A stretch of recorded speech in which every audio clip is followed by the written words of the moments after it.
I finally made it to orientation day, over at the Lorraine Magic Academy. Gazing at the entrance sign, I took a deep breath. My life has been anything but ordinary, you know? In my previous life, I was an archaeologist back on Earth. I was just starting to make a name for myself with a huge find, when a car crash suddenly ended it all. My soul ended up crossing over to another realm, and I was reincarnated as Count Hobarton's grandson. My dad used to be known as the Spear of Hobarton, an incredibly talented knight, and the prime candidate to inherit the Count's title. When I turned 5, they discovered I had an aptitude for magic. With an influential father and my own mystical potential, our family's status skyrocketed, and I was basically born a winner. But that didn't last long. By the time I was 10, my father perished while battling in a foreign domain. Not long after, my mother grew ill from heartbreak and passed away as well. All the people who'd acted so friendly because of my dad vanished overnight. Honestly, if it weren't for my magical gift, my father's old adversaries would have found some way to get rid of me for good. After losing both of my parents, I kept a low profile and cut off all socializing, just keeping to myself in my family's courtyard. For 8 whole years, people pretty much forgot I even existed. If the Academy hadn't sent over an official acceptance letter, the whole Barton family might have completely forgotten about me by now. Once I finished up the registration, I headed toward the hall, where they evaluate your magical element alignment, and queued up necromancy alignment. The testing mage announced, casting a glance at the glowing orb. He shot me a look full of pity, then just called up the next student. He grumbled something about wanting to quit and try farming, muttering that I was kind of cursed with terrible luck. Turns out, I had a massive affinity for the dark arts. I used a map to guide me to my classroom. The guy waiting for me was this unkempt, elderly fellow who didn't look like a real mage at all. Once I explained what brought me there, he downed a few gulps of booze, grumbled a bit, and then checked out my scores. He literally did a spit take with his drink. My talent for necromancy was just so high that it totally overshadowed every other element. If the specific magic type before affinity had been literally anything besides necromancy, they'd be calling me a prodigy. Instead, necromancy is kind of like a cursed path. The whole curse goes back 1,000 years to a massive undead disaster that tore right through the various realms. A coalition spearheaded by the god of light halted it, but he ended up falling in that final showdown. Right before passing, he left behind a divine grace known as last rites. Wherever it reached, the souls of the deceased found peace, and their physical remains could rest in peace. This holy blessing completely crippled the power of dark magic. After the god of light perished, his daughter took over his sacred mantle and rose as the new goddess of light. She carried on her father's mission, spreading the last rites protection all over the place. Nowadays, pretty much wherever a holy temple stands, the enchantment blankets the area like a massive web. The moment living creatures pass away, the ward automatically cleanses their remains. For an ordinary death mage, trying to cast spells on a fresh body won't just fail. That holy energy is going to snap back at you. That holy ward turned necromancy into the worst possible magical specialization, practically erased from the mage guild altogether. How about the worst luck imaginable? If my connection to necromancy had been just a bit weaker, if I'd had some kind of elemental affinity, I could have chosen a totally different path. Go practice first, the old guy told me, and come back once you've got the meditation down. So, a few days later, I went back. He never even bothered to tell me his name, probably because he figured I wouldn't amount to much. He grudgingly brought out a couple of purified corpses for the lesson. See, these specific bodies hadn't received the final rites blessing, making them pricey and pretty hard to come by. An apprentice necromancer attempting to cast on a blessed corpse would pretty much be committing suicide. He demonstrated the skeletal revival spell for me, explaining each step and slowing things down, so I could see how the magic arrays were formed. He tried it out on the first body. Bones started ripping through the flesh, and a skeleton stood straight up from the rotting remains. Then he just gestured toward the second corpse. My turn. I followed the steps and wove the magical patterns together. A faint trace of dark light gathered right at my fingertip, and I suddenly entered this bizarre casting perspective. All I had to do was let it go to trigger the spell. But right as I aimed at the body, something completely unexpected happened. This weird vision flashed before me. I could actually see the exact time the person died, and I instantly grasped a totally unique variation of the spell. Since I'm naturally pretty cautious, I chose not to let the old guy notice. Instead, I just cast the standard version. The moment my dark light struck the remains, a pale white glimmer flared up, trying to block my path. It wasn't powerful enough, though, and the dark energy tore right through it. After a pretty gruesome transformation, a tiny, fragile-looking skeleton rose up, looking kind of like it had osteoporosis. Excellent. You're a total natural at necromancy. The old man exclaimed, thrilled. Mostly because he wouldn't need to keep purchasing pricey educational supplies. I didn't bring up the bizarre vision, planning to check that out on my own later. Medivh, you've officially graduated, he announced, handing over a signed scroll. Before I could even ask about our next lesson, I was baffled. That felt way too fast. That's just how it goes, he explained. The entire program for necromancy students is literally just a meditation routine and animating skeletons. He pulled out the Academy's official handbook, just to prove it. Skimming through the syllabus the old man gave me, it was clear he wasn't pulling my leg. That really is all there is for necromancer majors. Honestly, it's a miracle anyone teaches this stuff at all. Ever since the necromantic disaster a millennium ago, most of the dark arts knowledge has vanished. You noticed it while casting the magic, right? The old man asked. Even cleansed remains are weakened by the light. In territories under the divine blessing, necromancy is a dead end. You're still young, so you could always pivot to the knight's path. He seemed to be in high spirits, likely because he'd unexpectedly made a decent profit off me, when even he, a professor of necromancy, was ready to quit and find a brand new career. You know, this line of work is in terrible shape. After giving me that advice, he walked me over to sort out my graduation forms, submitting his own resignation letter. At the exact same time, there was really nothing left to say. I grabbed my stuff and split. The second I stepped onto the Hobart estate, a bunch of my younger cousins blocked my way and started talking trash. They figured I'd finally made it big, but instead, I ended up a necromancer apprentice. A complete joke to them. I just gave them a cold stare. I don't give a damn about the Hobart family. Once my folks passed away, all I wanted was to just get out. Before their teasing got out of hand, a guard showed up to inform me that Lord Vester wished to see me. Vester used to be one of my dad's main rivals. Ever since my father passed, Vester was the frontrunner to inherit the Count's title. Medivh, you're a noble arcanist now. You deserve to establish your own house. Vester remarked with a smirk. We sent a request to the Lorraine City Noble Council, and it's official. You're now a proud pioneer of the Odyssey region. He made cutting ties with me and banishing me to the frontier. Sound like some huge privilege. Typical Vester, always playing nice while stabbing you in the back. Go on and pack. Your official papers will be here shortly. He added, his grin never fading. He was absolutely thrilled to finally get rid of this thorn in his side. I kept my mouth shut. Reacting would have just made me look pathetic, you know, and given them exactly what they wanted. Besides, I couldn't care less about the Hobart clan. Leaving is kind of what I wanted all along. Sure, the Odyssey lands are dangerous, but I've got a few tricks up my sleeve. I'm pretty sure I'm going to survive. Vester tracked my departure without a word, his gaze full of calculation. I was out in the courtyard, making sure my wagon was completely packed up, when suddenly, someone began pounding on the front gate. From all that racket outside, there was a massive crowd, so I opened the door, totally expressionless. Turns out it was the Nuent family, surrounded by a bunch of smirking onlookers. I knew exactly what was going down right away. Right after I was born, my dad set up an arranged marriage between me and a daughter of the Nuent house. Even after he passed, they didn't call it off. As long as my magical skills were decent, the agreement would stand. But since I'm just a novice necromancer now, and with the Hobartans banishing me, I'm useless to them. The Nuents showed up to break off the engagement. Before they could even get a word out, I grabbed the marriage contract and ripped it to shreds. Right in front of their faces. I never gave a damn about this setup anyway. Honestly, I've wanted to end this arrangement that I never even agreed to for a really long time. Wow, the kids actually got some spine. The crowd whispered, shocked that I wasn't totally humiliated. But shocked or not, they still mocked me.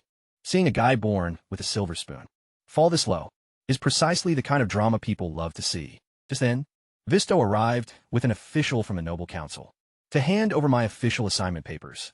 He glanced inside my carriage and noticed I'd only packed the bare essentials. He put on this deeply concerned act, playing the caring uncle worried about his nephew's travels, and asked if I wanted an escort to tag along. No need, I replied coldly. There was no way I'd accept the guard chosen by Visto. I have zero interest in playing mind games with that old fox. Once I made sure everything in my assignment letter was sorted, I whipped the horse and sped away from the Hobart estate. Without looking back, I had no idea back then, but up in a tower somewhere, a pair of armored men were watching me take off. One of them muttered that he hoped this trip would help me find my footing, and noticed some girl had tagged along after me. The other guy was just annoyed that I didn't want a thing from the family, and just wanted to run off on my own. The first guy just sighed and said to let me go. The Odyssey region lies beyond the Givard Federation. way out there, but as a pioneer, I didn't need to travel by land. I could take a space gate. To get to the border city of Swan, following a routine inspection, I steered my carriage through the portal, along with the rest of the crowd. After a brief moment of dizziness, soldiers started barking at everyone. To clear off the platform, I ditched Swan the second I got my travel papers. Head west for roughly 5 days by carriage, and you'll hit Winterhold Fortress, the final outpost on the frontier. Past that point is the Odyssey region, a territory the Federation ditched 300 years ago, after a brutal war turned the whole place to ash. Following a day and a half of intense riding, I pulled over on a grassy roadside to rest the horse and grab a bite. While perched on the front seat, munching on dried rations, I caught an odd gurgling sound coming from inside. I grabbed my short sword and crept toward the noise, then yanked open a storage crate, only to find the absolute last person I expected. Audrey, that girl from the Newitt family I'd just been betrothed to before she could even explain. A bunch of thugs jumped out of the woods, trying to roll me. Joe, Keith, sweet ride. Hand it over if you know what's good for you. How dare you punks cause trouble right in front of me? Audrey shouted, bursting out of the coach. Her timing was spot on. She was clearly relieved to dodge my question. Man, she can really fight. She thrashed those guys in no time and strutted back, looking pretty proud of herself. So why are you here? I asked, watching her shove my rations into her face. That bandit ambush wasn't going to make me forget. She started hacking, whether from pure embarrassment or choking on the dry food. I couldn't tell. I wanted to ask you how you felt about the betrothal. Audrey finally confessed, looking flustered.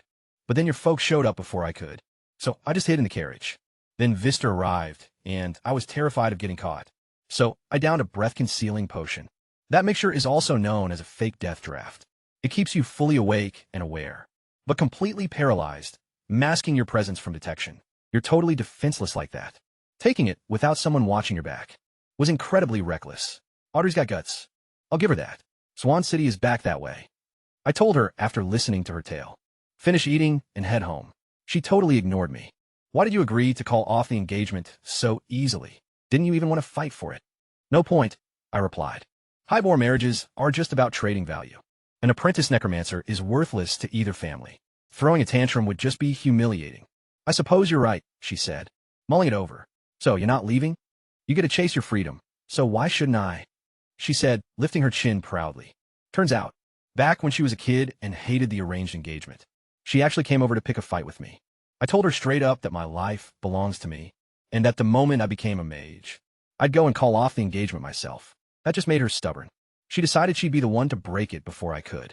So she trained super hard in combat arts, while other girls were busy socializing, all just to have the strength to end the engagement. On her own terms, after my family fell into trouble, she kept training, but her mindset shifted. She realized I was right all along. Our lives should be ours to decide. She didn't want to be traded like a bargaining chip, dumped by someone today, and married off to some random stranger tomorrow. Sneaking out of Lawrence City felt like a sign that she should go after her own freedom. Look at you, a weak little mage apprentice, who can't even handle a few petty thieves. You definitely need a knight to protect you, she said, tapping her sword against her armor. To drive home her point, the Odyssey region isn't some safe haven. I warned her, keeping a completely straight face. It's called the Land of Exile for a reason. Following the war, the area descended into absolute chaos. Bandits, foreign factions, and starving people. Long before me, plenty of pioneers were sent out there. Initially, the Noble Council genuinely intended to reclaim the territory.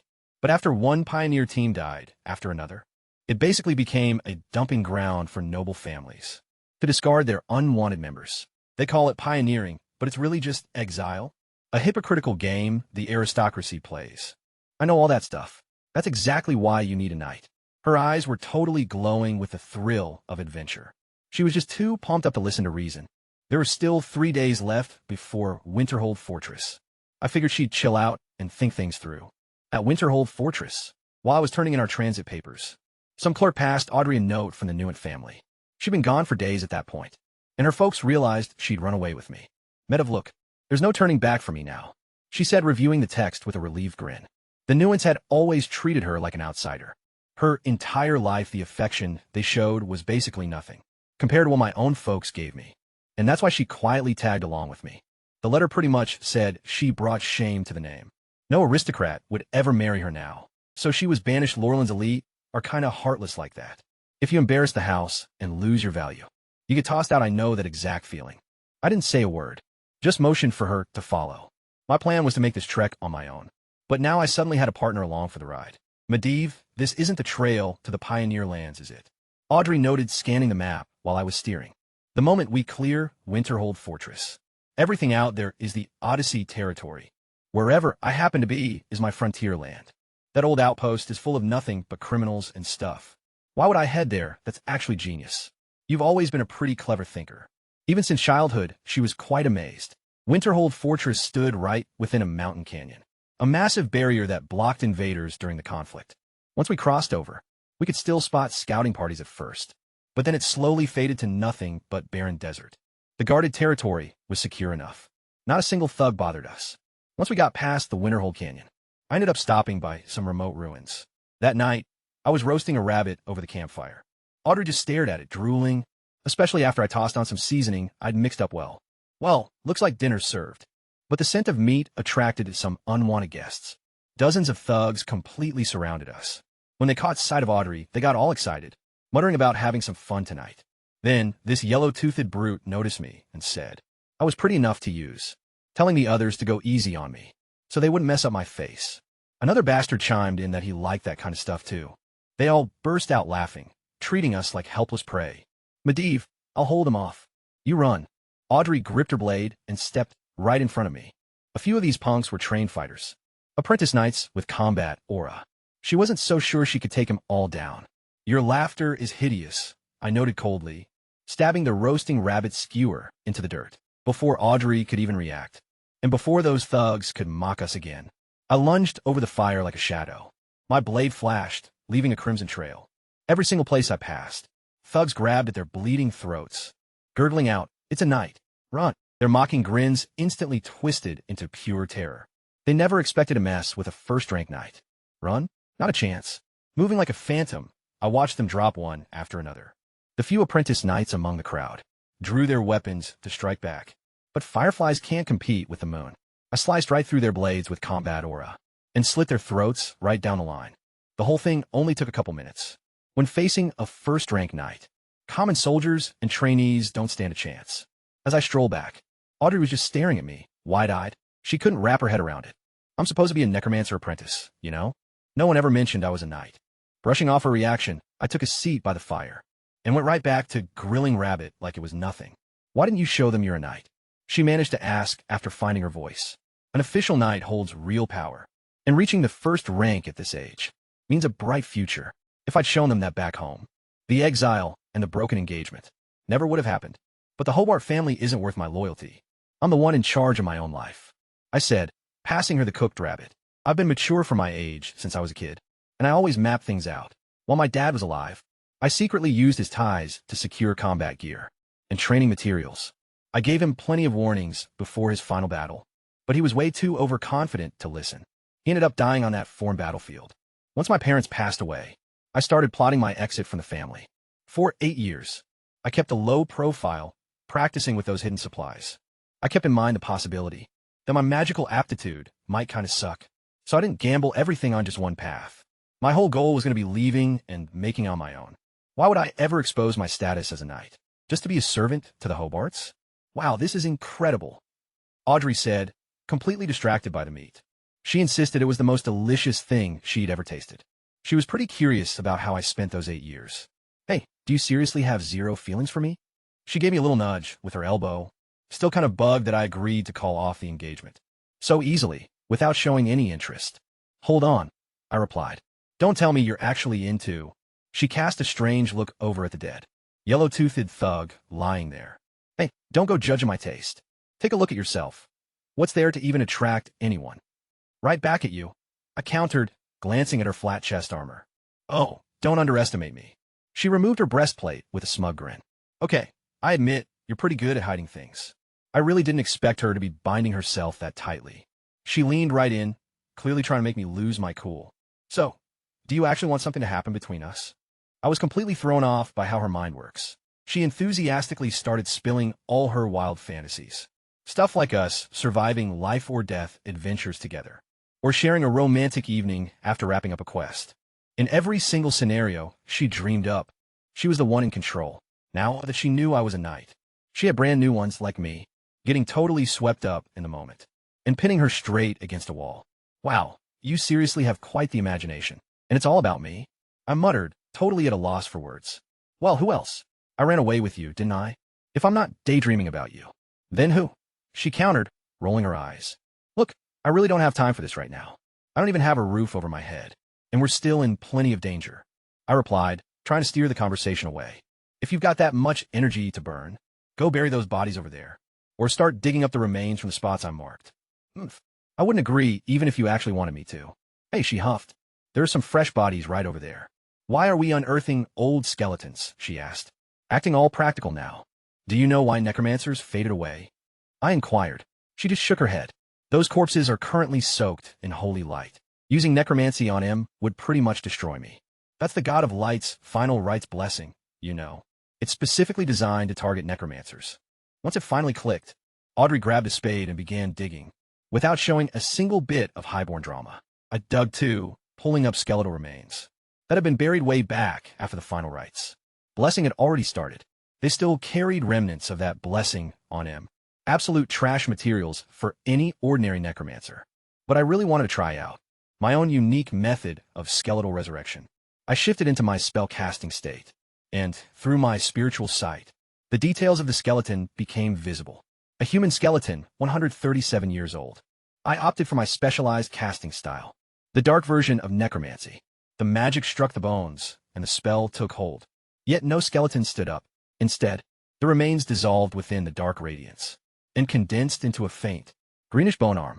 My status view displayed the specifics. A green-gray bone component, perfect for putting together a green bone skeleton.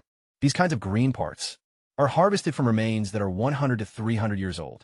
A brand new, summoned, green bone skeleton matches the power of a novice knight, with a maximum potential reaching the second rank. Now, this was kind of thrilling. My magical aptitude had fused with the soul from my past life, mutating into a one-of-a-kind type of time magic. To me, the older the skeletal remains are, the more precious they get, since time itself is basically stored power. Calling me a necromancer isn't really right. I should probably be called an archaeologist instead. I unburied some more bones and began figuring out their age. When my dark light washed over remains dating back 5 to 50 years, a gray radiance flared up in my spiritual vision. Those ones turn into gray bone components. Skeletons made of gray bone start out around militia rank, capping off right about at apprentice knight level. Bones ranging from 50 to 100 years old give off a pale white shimmer, becoming white bone components. White bone skeletons baseline at the elite soldier tier, with a maximum limit of the first rank. Once my dark light hit a skeletal frame that was over 3 centuries old, a brilliant blue luminescence flashed before my spiritual eyes. Any remains older than 300 years turn into blue bone components. Though I couldn't glean any deeper details, my mental capacity just isn't quite high enough yet. I'm going to need to advance to a first-rank mage before handling bones that ancient. When I focused on the recent fatalities, a sharp ache stabbed through my mind, forcing me to quickly shut down the incantation. Carcasses under 5 years old won't activate my chronomancy, and attempting standard necromancy on them instead means getting blasted by the last rites blessing. So, fresh bodies are totally useless to me either way. I haven't been practicing necromancy for very long, which means my pool of mana is pretty tiny. After a few incantations, I have to meditate to replenish it. Throughout the next couple of days, Audrey kept unearthing remains, while I spent my time cycling between spell casting and meditating. Following a few days of hard work, I managed to collect over 20 bone components inside a crate. A human skeleton is divided into 6 distinct parts: skull, torso, left arm and right arm, left leg, right leg. Pretty much all the bones buried under these ruins were old enough to yield green-grade pieces from over a century ago. Every single skeleton had a unique specialty from its past life.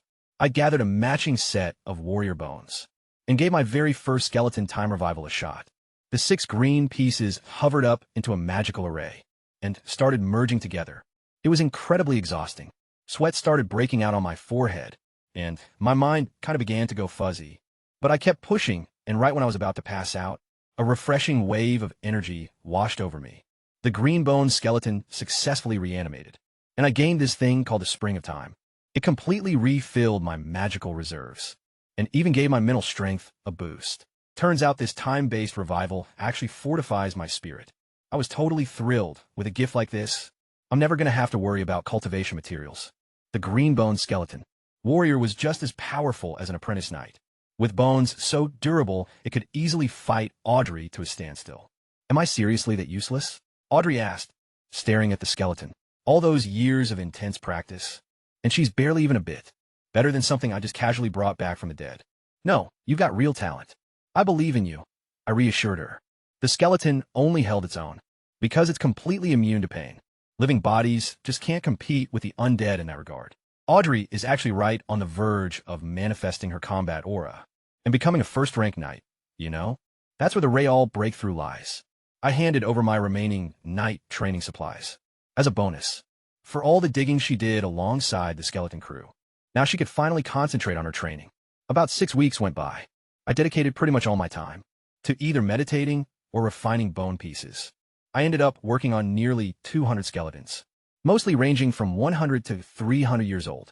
The ones over 50 years, I pieced together and brought them back, sorting them by their specific skills. And I noticed, each reanimation gives my mental strength a little bit of a boost. But topping off my magic and spiritual energy completely only happens when I awaken a totally new kind of skeleton. For the very first time, my ruins now had 6 white bone skeletons, along with 12 green bone skeletons up and running. The white bones consisted of 4 farmers and 2 hunters, while the green bones were made up of 8 farmers, a single hunter, and 3 warriors. This area used to be a village, most likely, since the majority of the buried remains belonged to farmers. White bone skeletons are basically on par with elite soldiers, and green bones are like apprentice knights when it comes to fighting. The warriors are the best, followed by the hunters, with the farmers trailing behind by a mile. Those farmer skeletons aren't exactly fighters anyway. They just have durable bones and don't feel pain. The skeletons I revive don't need me to supply them with weapons or gear. The skeleton farmers manifest their own bone sickles. The hunters get bone bows and arrows, and the warriors wield bone swords, plus shields and armor. Their gear literally sprouts from their bones and gradually fixes itself if it gets damaged. Throughout this month and a half, aside from dealing with some bandits near the ruins early on, and the occasional wild animal passing through, everything was pretty quiet. I kept the warriors and hunters on patrol and hunting duty, while the farmers unburied more skeletal remains. From specific locations I pinpointed, people had clearly been living in this region for ages, so a ton of remains were buried there, probably due to the holy light exposure. Skeletons in this world rot a lot slower. Local farmers even unearthed some bones, dating back over 500 years. Those had a purple glow in my casting vision, but finding intact bones that old is pretty rare. It didn't really surprise me, though. Back when I worked as an archaeologist, I dealt with plenty of millennium-old, complete skeletons, some with actual flesh still on them. Since I'm just a novice mage right now, I can't even work with blue bones yet, much less purple ones, so I tucked those away for later. Meanwhile, over in Lorland City, Visterys's butler reported that hired guns in the Odyssey Pioneer Zone hadn't spotted me at all. I'd passed Winterhold Fortress nearly 2 months ago, without ever making it to the outpost. I gave him too much credit. He can't even reach the Pioneer territory. Vester said he took me for a real threat, and cooked up this whole elaborate trap. But I couldn't even manage to show up. His butler kissed up to him, noting that a student necromancer with no bodyguards, and just a pretty noble girl was easy pickings for bandits. Vister agreed, but ordered a search of the road anyway. He'd already handed cash to the mercenaries, so they might as well do some work for it. While we had lunch one day, Audrey caught me sketching out some notes. Are you drafting a castle? Yeah, we can't crash in a carriage forever. I'm mapping out my land plot. I explained that my blueprints had 2 structure styles. Compact 10 by 10 blocks, forming 100-meter square grids for housing zones, with each section holding 2 rows of back-to-back homes, 3 roads running vertically, and horizontal ones cutting along the borders, plus massive 1,000-meter sections for development sectors, all enclosed by defensive fortresses. The gaps between these major sectors are going to be main highways. My upcoming realm is going to be securely boxed within these defensive positions. The inner bastions will accommodate the worker skeletons, while the outer ones are meant for the combatants. It's a huge undertaking, but I'm kind of obsessed with building stuff. And besides, undead minions don't ever need a break. As soon as my forces expand, I'll have more than enough labor to pull this off. Back in my previous life, I was a highly educated academic. So engineering layouts come super easy to me. The farming skeletons unearthed plenty of remains to keep me occupied for a bit, so I put together a basic brick furnace and put them to work molding bricks for construction supplies. The rising smoke from the furnace was pretty obvious. A crew of bandits roaming the Badlands caught sight of it and strolled right on over. Well, look at this base and check out those bones. Looks like we stumbled onto a necromancer. They immediately cracked up laughing. Nobody's been afraid of death mages for 1,000 years now. In this day and age, even a beefy peasant could easily push around a novice summoner. This scrawny fellow stepped out in front, boasting that he could crush my entire undead crew single-handedly. The rest of the gang hyped him up, prodding him to show the almighty master of death. The times have changed, you know? They were ecstatic for the opportunity to watch a wizard's prized constructs get smashed to pieces like stray mutts. The lanky bandit glared at my skeletal soldier. With absolute scorn, sheathed his nicked iron blade and grabbed a piece of timber instead. He figured using a proper weapon on a pile of bones would be an insult. He lunged straight for the skeleton warrior's head with a massive swing. The skeleton brought up its bone shield to block, didn't even flinch, and then sliced its bone sword upward, splitting the guy's face right in two. The thugs stood frozen, weren't necromancer skeletons supposed to shatter after a couple of hits? How did this thing just take down their guy instantly? That skeleton isn't normal. Swarm it all at once, the gang leader commanded. But they had to learn the hard way. My trio of greenbone skeleton warriors were every bit as powerful as a senior apprentice knight. Meanwhile, the skeleton hunters picked off thugs, dropping them one arrow at a time. Even the skeleton farmers, who aren't exactly built for combat, just absorbed the blows without backstepping and mowed down regular thugs like weeds. In just a few moments, most of the crew was wiped out. The leader figured out it was time to get out of there. That's when I stopped just hanging back to watch. I lunged forward, channeling my combat aura, overtook him in the blink of an eye, and drove my blade right through his throat. He collapsed, fully aware a real knight had finished him. Huh, is it seriously over already? Audrey had just taken care of a single rookie apprentice. Knight, only to look around and see nobody else left standing. She didn't overthink how incredibly strong my skeletons were. We're a team, after all, so my power is basically great news for her. She jogged over to take credit for her kill. Once we finished stripping the bodies, I had the white bone farmers haul the corpses over to a burial spot. Fresh remains are pretty much useless to me. They need to decompose in the dirt for a while. Besides, the Odyssey region is absolutely swarming with bandits, unfriendly tribes, and dangerous beasts. If I'm going to move up here, there's going to be plenty more battles. Today was honestly just a warm-up. So I got right back to purifying the bone pieces. Much like how apprentice knights go from rookie to intermediate and then senior ranks, mage apprentices are classified into low, middle, and high grades depending on their willpower. Knights build strength through eating. The higher the quality of their food, the quicker their vital energy increases. On the flip side, mage students need focus and magical elixirs to advance effectively, since relying on standard meditation alone is incredibly slow. I never actually had a chance to obtain those elixirs back at the academy, seeing as I was barely ever around. Luckily, my unique gift allows me to skip all of that stuff. Every single time I activate the timed skeleton revival, the temporal resonance feedback enhances my spiritual energy. Following a month and a half of non-stop grinding, I was right on the verge of becoming a mid-tier mage student. The more powerful my spirit gets, the more mana I'm able to channel. That means I can process way more skeletal parts, which lets me resurrect even more constructs. Naturally, that grants me greater feedback, which makes my spirit grow even stronger. It creates an ideal loop of self-reinforcement. I'm just going to keep getting more powerful. A week down the road, Audrey was practically skipping around a tiny, 3-room brick cottage, cheering her heart out. It had been a bit over 2 months since we left Lorraine City, and we finally had an actual place to live, instead of roughing it in a carriage. Oh my God, you're the absolute best, she squealed, the moment she spotted a steaming hot bath waiting in her room. After 2 months of constant traveling, she could finally enjoy a proper, warm soak. Meanwhile, in the next bedroom over, I was unwinding in my very own hot tub, just chilling out with my eyes shut. It's not like I built it specifically for her. I was putting one together for myself, and just made her one too. Another week rolled by while I was working on it, and I finally cleared the mental capacity limit to level up to an intermediate mage apprentice. Regular mid-level apprentices would normally still be at school, studying all kinds of different spells. But that's not the case for a necromancy student like me. They kicked me out right after I learned meditation and how to raise skeletons. I don't have anywhere to go to learn new magic, so I just keep spending my time practicing that enhanced reanimation spell over and over. The place I picked to set up camp is totally isolated and empty.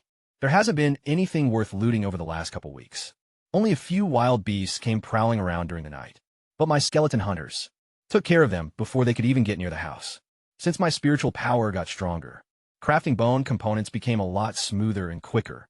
I added a couple more white bone gatherers, 4 green bone gatherers, and a pair of green bone fighters to my ranks. My manufacturing speed was seriously ramping up. But then the thunder started rumbling and the monsoon season arrived. Days of non-stop downpours turned the ground completely to mud. The Odyssey territory entered a rare moment of peace and quiet. Bandits and local clans don't really care for traveling during heavy storms. The rain didn't really bother me, though. My brick storehouses were packed with plenty of skeletal remains to get through the entire season. After 2 months of continuous excavation, the top layer of remains beneath the debris had been completely cleared out. The deeper sections were past the limits of my mental awareness, so I wasn't able to chart them out yet. With no more remains left to unearth, the skeletons shifted to creating brick casts and baking bricks, so the site now featured several storage units and was starting to look a whole lot less abandoned. Right in our cozy brick cottage, I was sorting through skeleton pieces amidst heaps of bone. Audrey leaned on the table, propping up her chin, just observing me, you know? She was dressed in a casual gown, picked up from the Winterhold market, rather than her usual gear. She felt totally fine letting her guard down around me, since it's just the two of us here, and she's well aware I could easily overpower her if I chose to. She figured that if I ever tried anything funny, there was no way she could stop me anyway, so she didn't really sweat it. Meanwhile, my mind was kind of fixed purely on skeletons, not the lovely view right in front of me.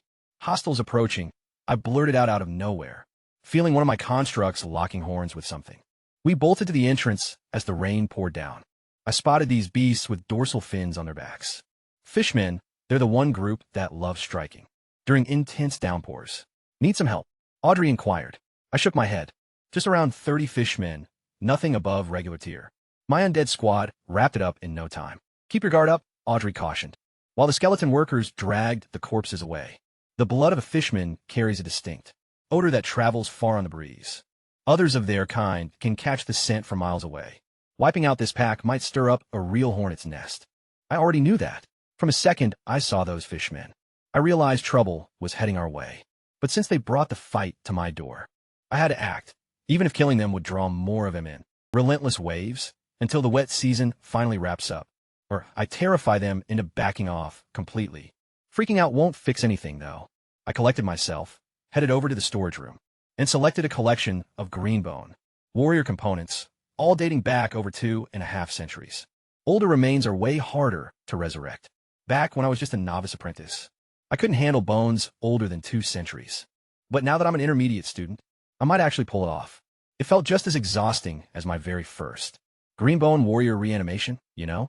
Perspiration was pouring down my face, but I kept grinding, and just as my mana was going to completely bottom out, the skeletal pieces locked together and stood upright. This particular fighter had a much darker green tint and a way more robust build. It was right on the edge of bridging the gap between trainee and a full-fledged knight. Not quite a transcendent entity, but pretty darn close. My energy had barely even begun to replenish before the next assault struck. A fresh pack of fishmen, lured in by the scent of gore. It was a larger crowd this time around, but I held back. I had to conserve my stamina in case any high-tier, supernatural fishmen decided to show up.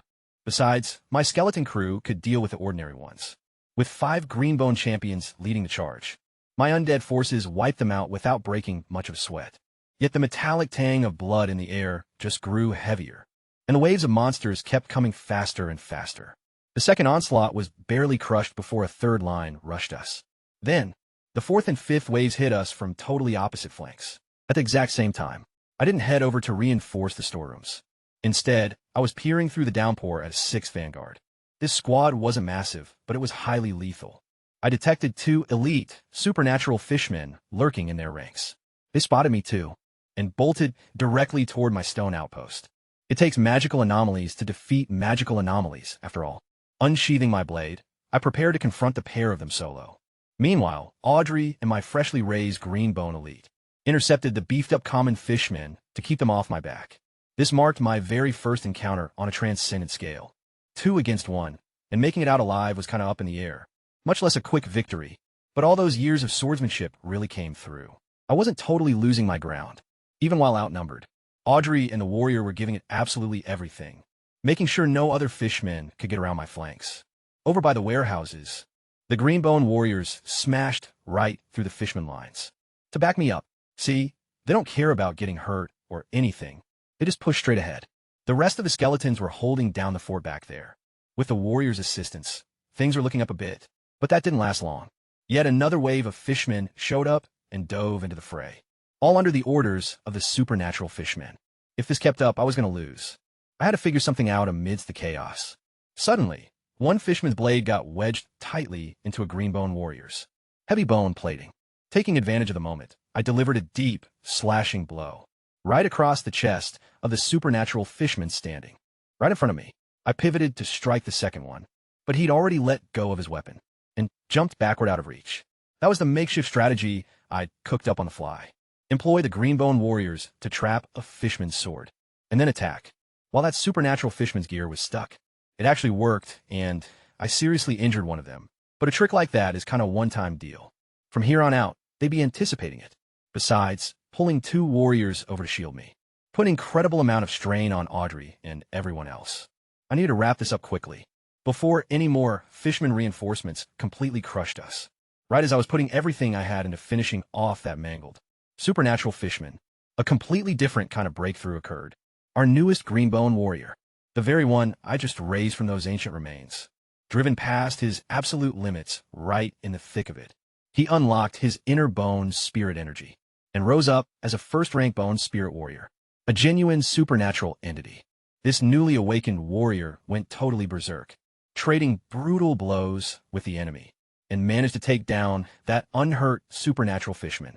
I took advantage of that opening to finish off the wounded one. With both of those supernatural fishmen wiped out, the rest of the regular ones scattered. Even a fresh crowd that had just shown up through the rain turned right back around and vanished. Watching their powerful leaders fall completely terrified them, and it seemed like the other elite fishmen weren't about to risk sticking their necks out either. Medivh, we actually won.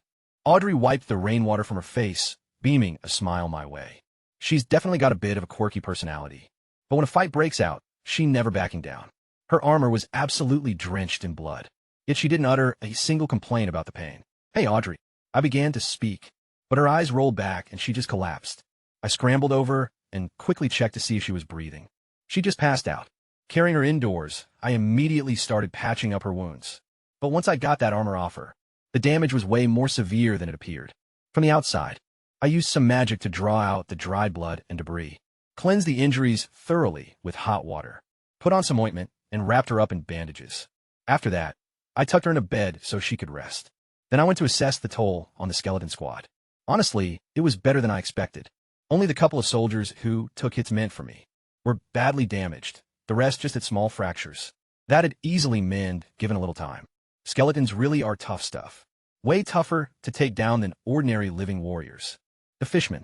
Bodies were also touched by the holy blessing, making them totally useless for necromancy stuff.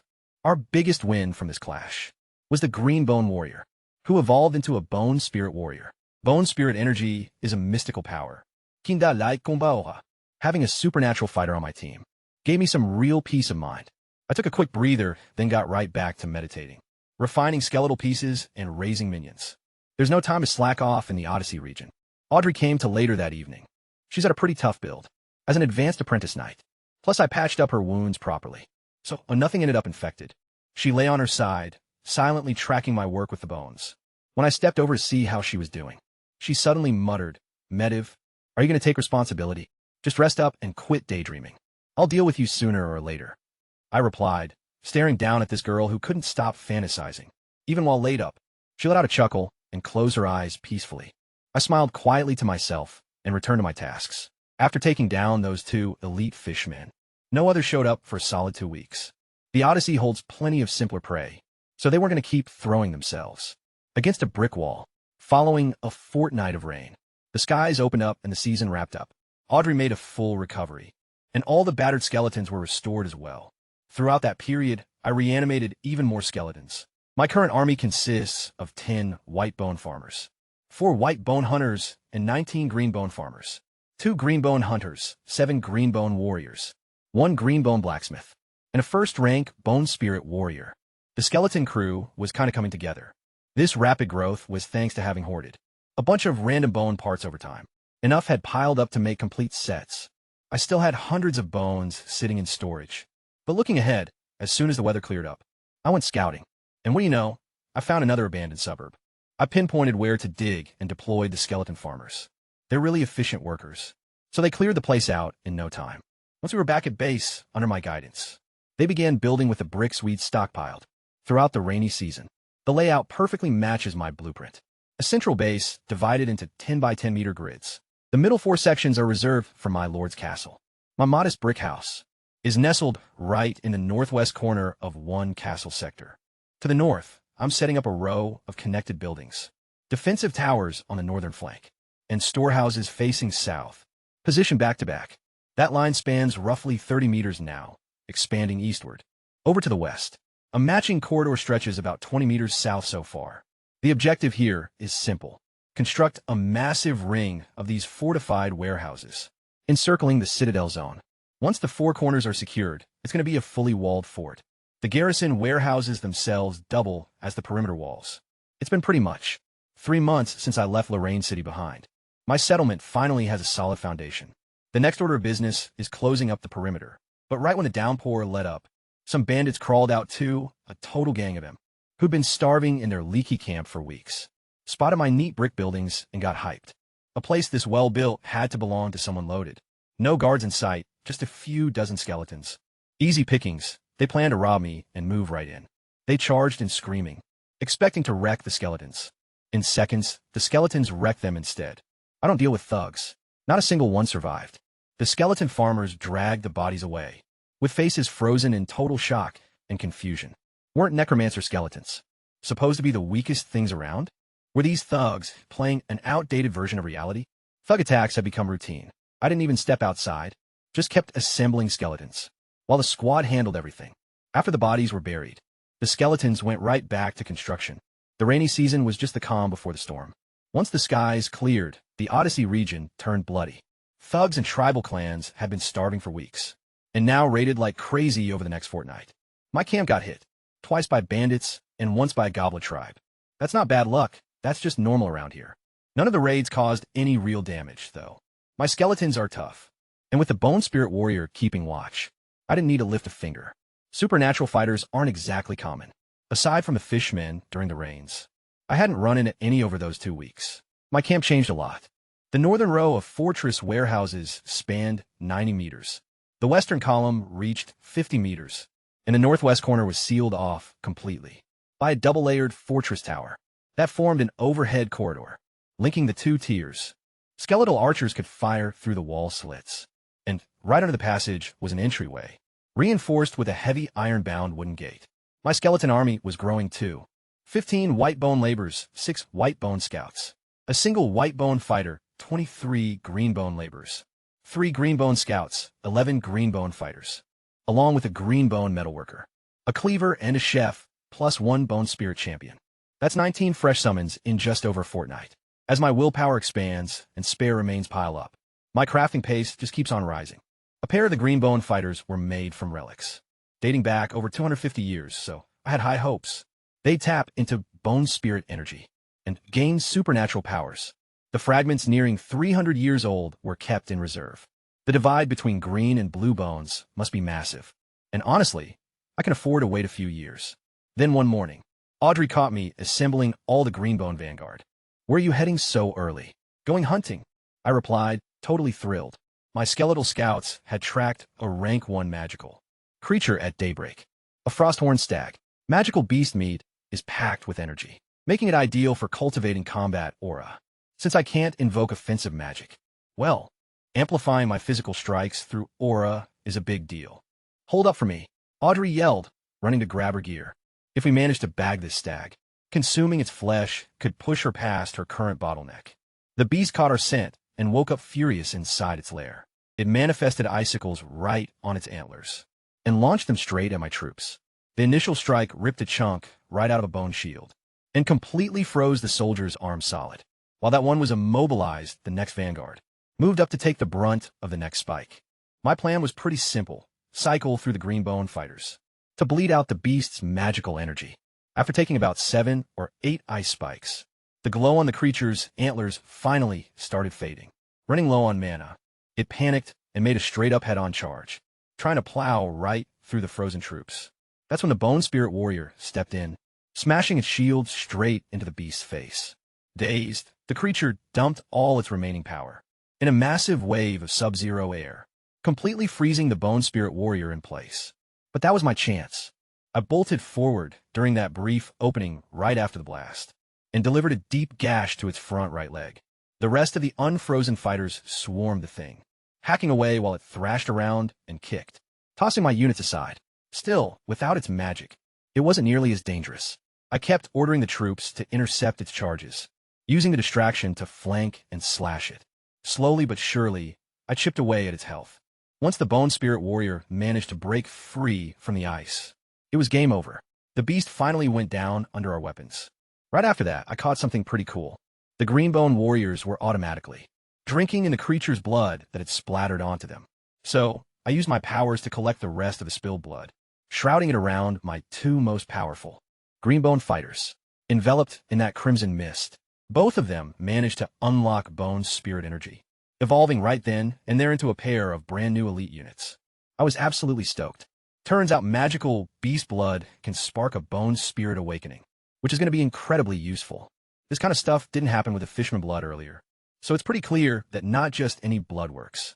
I ended up feeding the rest of the blood to the frontline units, who had absorbed the worst damage from those tackles. Their fractured bones totally mended. Once we got back to camp, I skinned the buck and took off the antlers by myself. I used its enchanted core like a makeshift cooler to keep the prepped meat and bones chilled. Later that afternoon, I simmered a huge pot of meat. Audrey just hovered right next to the stove, waiting around for me to say it was good to go. After stuffing ourselves, I practiced my breathing method to channel that vital energy straight into combat aura, making sure not a bit went to waste. Magic beast meat is honestly the best fuel for physical training. In barely 7 days, I moved up from rank 1 low tier to a rank 1 mid-tier knight. Since I've been stuck at low tier for a hot minute, Audrey successfully managed to convert her bloodline into combat aura, officially making it to a rank 1 low tier knight, finally crossing over into the supernatural world. A week later, all the meat was finished. We were down to just bones and leftovers for our daily broth. Building combat aura is just one path to power up. My primary focus is still the wizard track. During that week, I never skipped a single meditation or bone shaping session, not even for a split second. I even passed on Audrey's hyped up proposal to celebrate her rank advancement. She meant a night run, you know?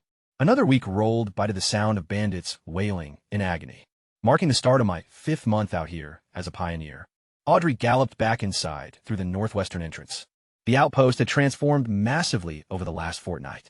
More of the stronghold storehouses were finished, linked together by raised walkways with entryways underneath.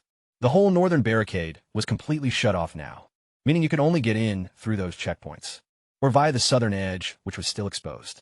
Meanwhile, the west and east ramparts were expanding down south. Every single morning, I'd wake up to see obvious changes.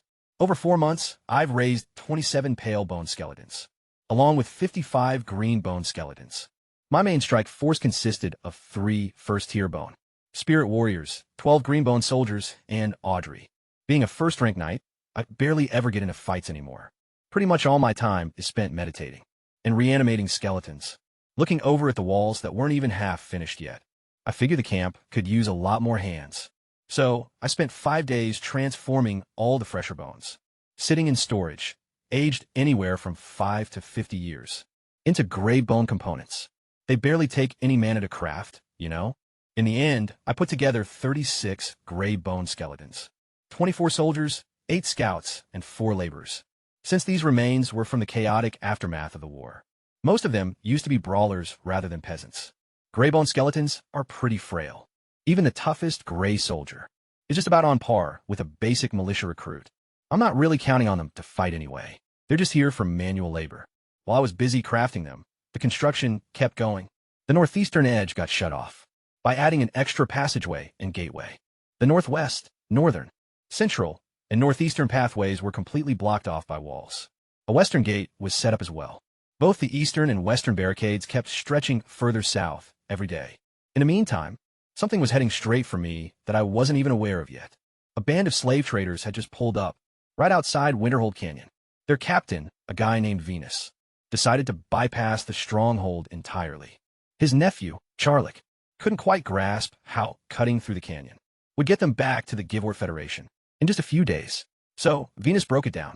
The aristocrats of the Federation would simply seize all their hard-earned cargo. Captives at the inspection post. They'd probably hit him with heavy fines too.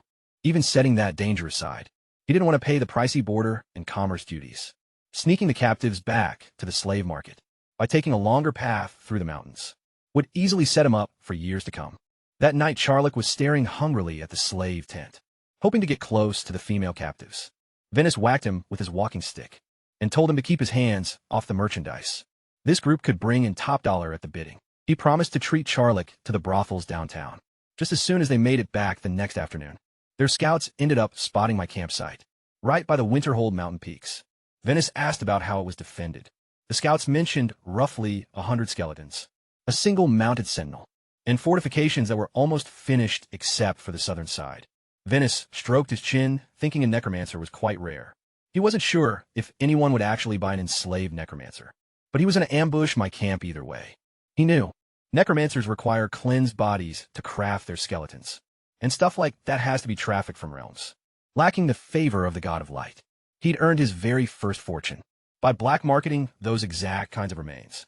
A necromancer commanding nearly 100 skeletons must have poured a load of cash into resources.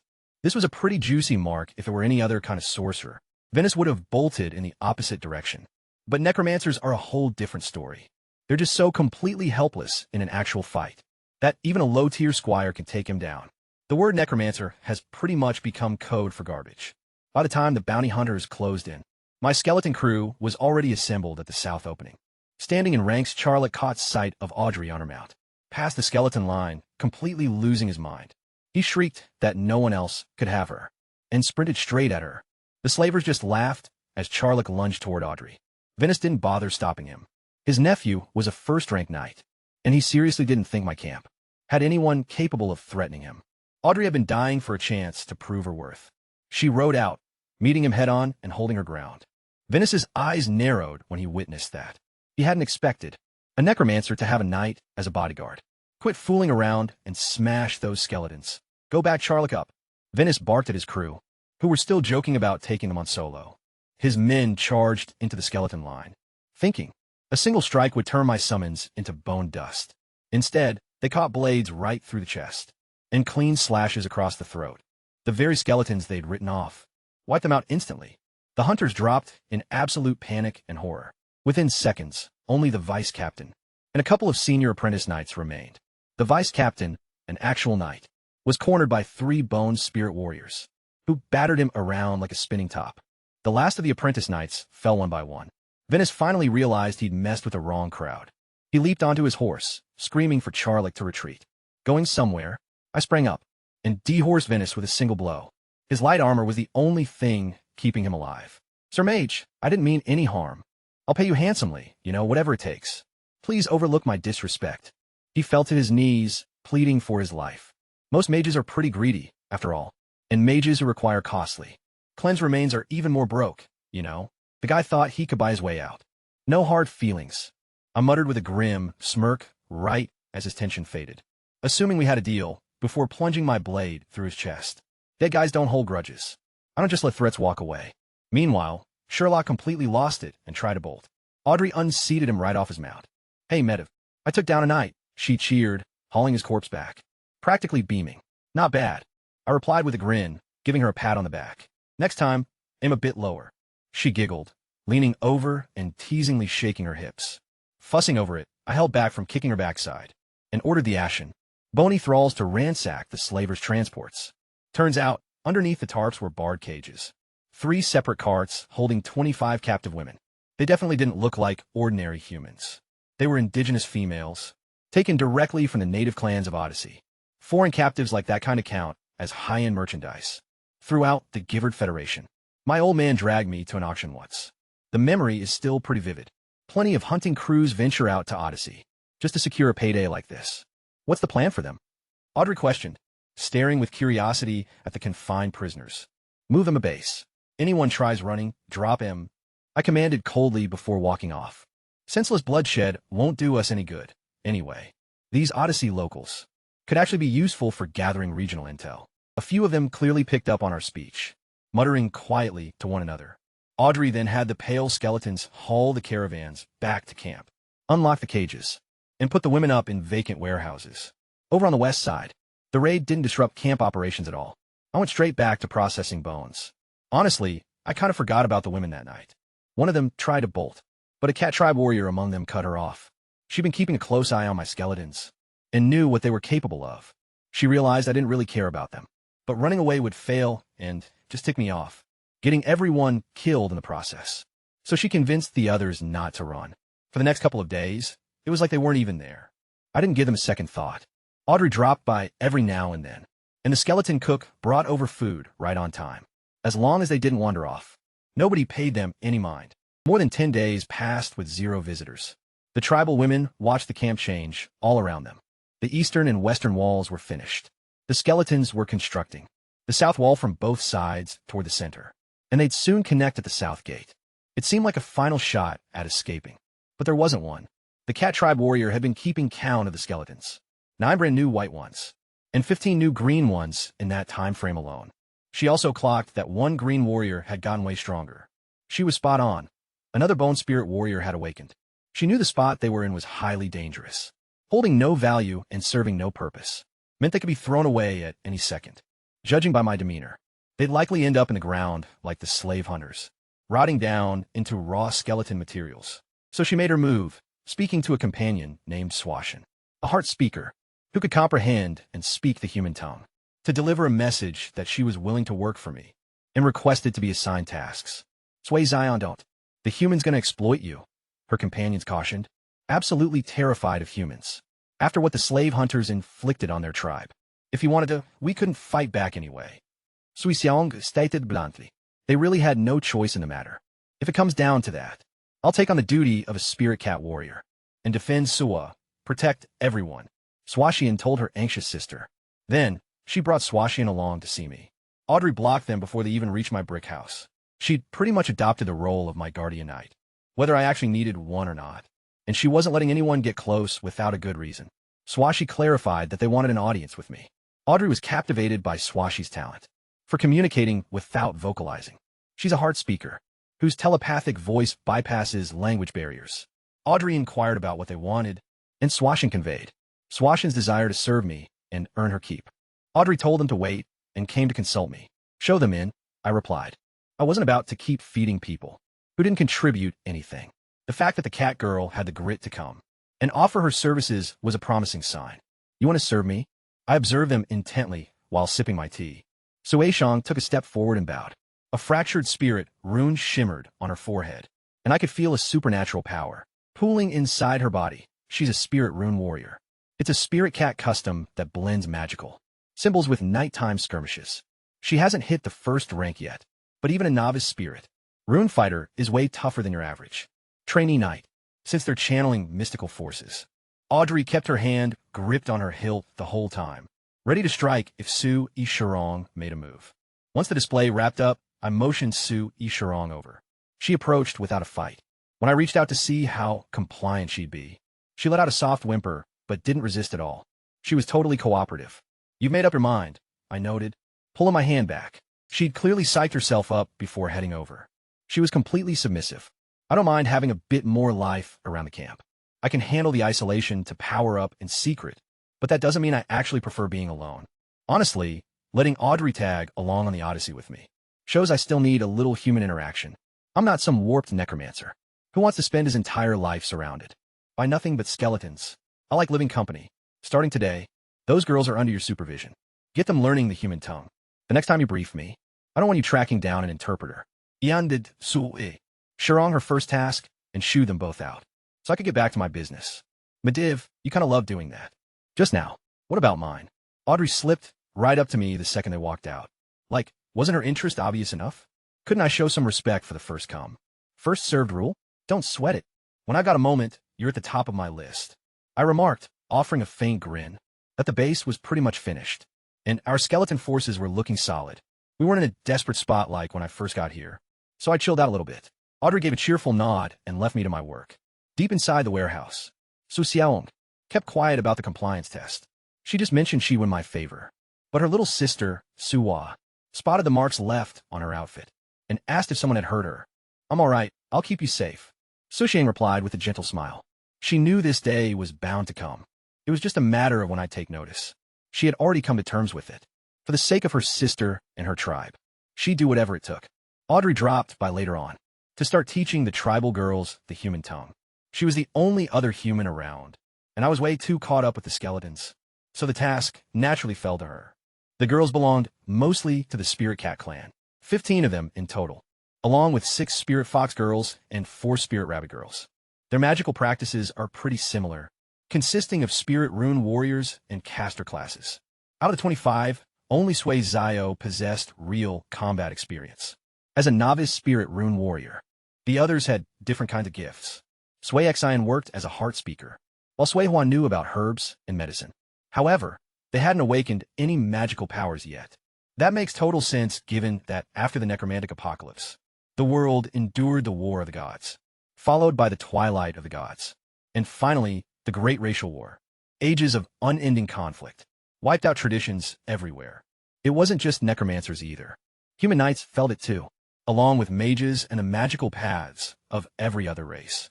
Word is that magical beings used to be all over the place, but now, even a first-rank brawler gets a ton of respect. In this whole Odyssey region, you kind of rarely spot any magical fighters. That's just how far every single race has fallen. 2 weeks later, right at the start of mid-September, making it 5 months since I walked out of Lorraine City, the southern wall of the Stronghold camp was finally finished. The final segment linked up at the south gate, and the whole camp was completely sealed off. In a matter of 5 months, I'd gone from sleeping out in the open wild to owning a walled fortress with an actual foundation. My skeleton troops inside the camp had multiplied again. We had 72 gray bone skeletons, 56 white bone ones, and another 88 green bone skeletons.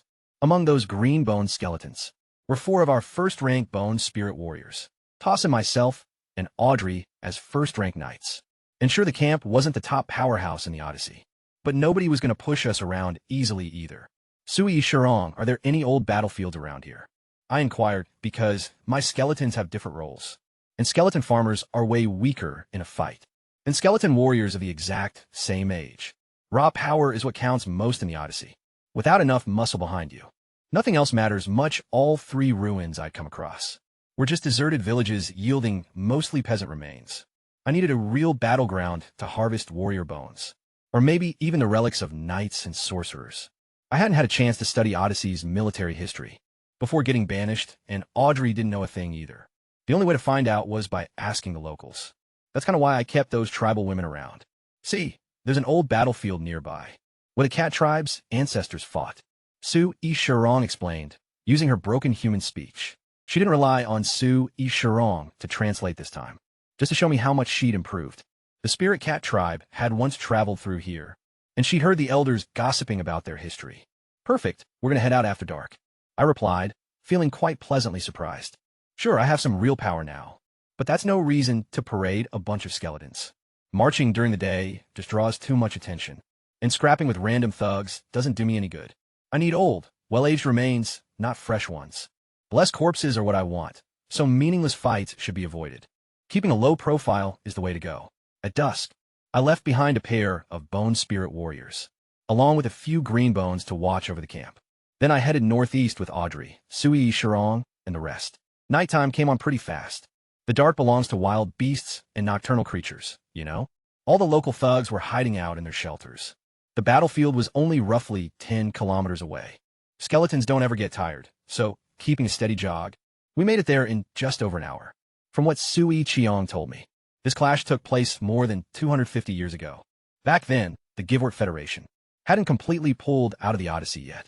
Their retreating forces crossed paths with the migrating Spirit Cat tribe, and a vicious clash broke out right there. It absolutely crushed the cat tribe, and they still haven't fully bounced back from it. I pushed my necromantic energy deep into the earth, to take a look, and Suasion's memory was completely spot on. My spiritual vision lit up with massive clusters of skeletal remains, all packed tightly inside the shallow soil. Neither side actually won that war. Both the cat tribe and their foes, and the Federation troops, took a heavy beating.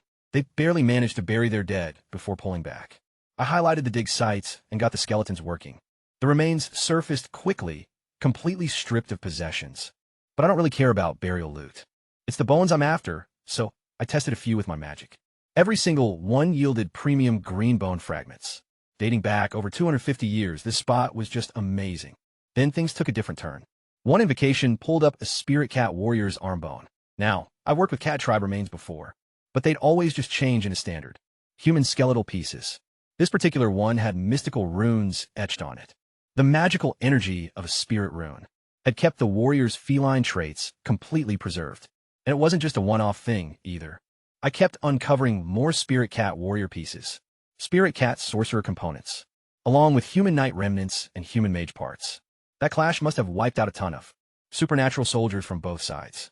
For months, I'd only been handling regular folks' bones. I was on to find out what these magical skeletal warriors would actually look like, Containing my hype, I purified as many remains as possible, right up until 4:30 in the morning. When my mana finally ran dry, I ordered the skeletons to pack the leftover bones into the wagons, and we crept back to base before sunrise. The second I got back, I began meditating to recharge. As soon as my energy recovered, I selected a full set of spirit cat warrior pieces and started the resurrection. It was incredibly tough. I hadn't had to grind this hard in quite a while. I was dripping sweat, pushing myself to the absolute limit. But the payoff was totally worth it. The moment that spirit cat warrior stood tall, a rush of temporal feedback surged through me. By the time I opened my eyes, my mana was completely topped off. Plus my mental fortitude had improved big time. It wore bone plate armor. Just a few more revivals like that, and I'd surpass my limits. I took a good look at my new creation, the Greenbone Spirit Cat Warrior. It wore bone plate armor, and possessed a way more slender frame than human fighters. Pretty clearly an agility-based combatant. Its weaponry was fully retractable, featuring triple-bladed bone claws on each hand. A single-edged claw blade hung at its hip, alongside a compact crossbow strapped to its back. Though the coolest detail had to be the spirit glyphs, etched across its brow and torso, it was a spirit rune skeleton, imbued with the feline clan's distinctive spirit cat energy. The moment it tapped into that essence, those skeletal claws grew incredibly sharp. The surge of energy could likewise buff its blade, ranged weapon, and defenses. This particular spirit cat soldier sat just below Tier 1, making it an apprentice supernatural entity, literally a single step from leveling up. I closely matched the glyphs on its forehead with the patterns I'd spotted on Suasion. The Undead's etchings were way more intact than hers ever were. That made everything click. That historic clash didn't merely wipe out the cat tribe's combatants. It pretty much wiped out their magical legacy, And that's the real reason. The Spirit Cat clan was never able to bounce back. Lord Mediv, you hit the nail right on the head. Suasion verified this when I called her over. She just gaped at the Spirit Cat warrior's remains with absolute wonder, and confessed that this was why her people lost their standing. Suasion stepped forward under my supervision, relying on her telepathic heart voice trait to touch base with the Spirit Cat warrior. See, the skeleton's current willpower isn't quite strong enough to vocalize thoughts or bridge the language gap all on its own stuff like that. I'm able to order skeletons around using my mental link, but that's kind of different from actually chatting with them. Genuine wizards can use communication spells to talk to anyone, while I'm just an amateur who only knows how to raise bones, with zero understanding of magic besides that. With Suasion translating for us, the Spirit Cat fighter passed down the clan's mystic glyphs and fighting methods kept within its remains. We managed to record it all. Only a Spirit Cat mystic knows how to etch those ancestral sigils onto the fighters. So ishong mentioned. They were ecstatic to get more accurate markings, but they quickly hit a snag. None of the girls was a trainee witch who could actually carve them onto Su Ishirong. Heading back to the cat clan wasn't an option. I wasn't going to let them run off with my secrets anyway. We'll find one, I remarked, glancing over at the Spirit Cat wizards. Skeletal remains on my workbench. Su Ishirong and Su Exin cheered up instantly. They trusted that I could pull off another miracle.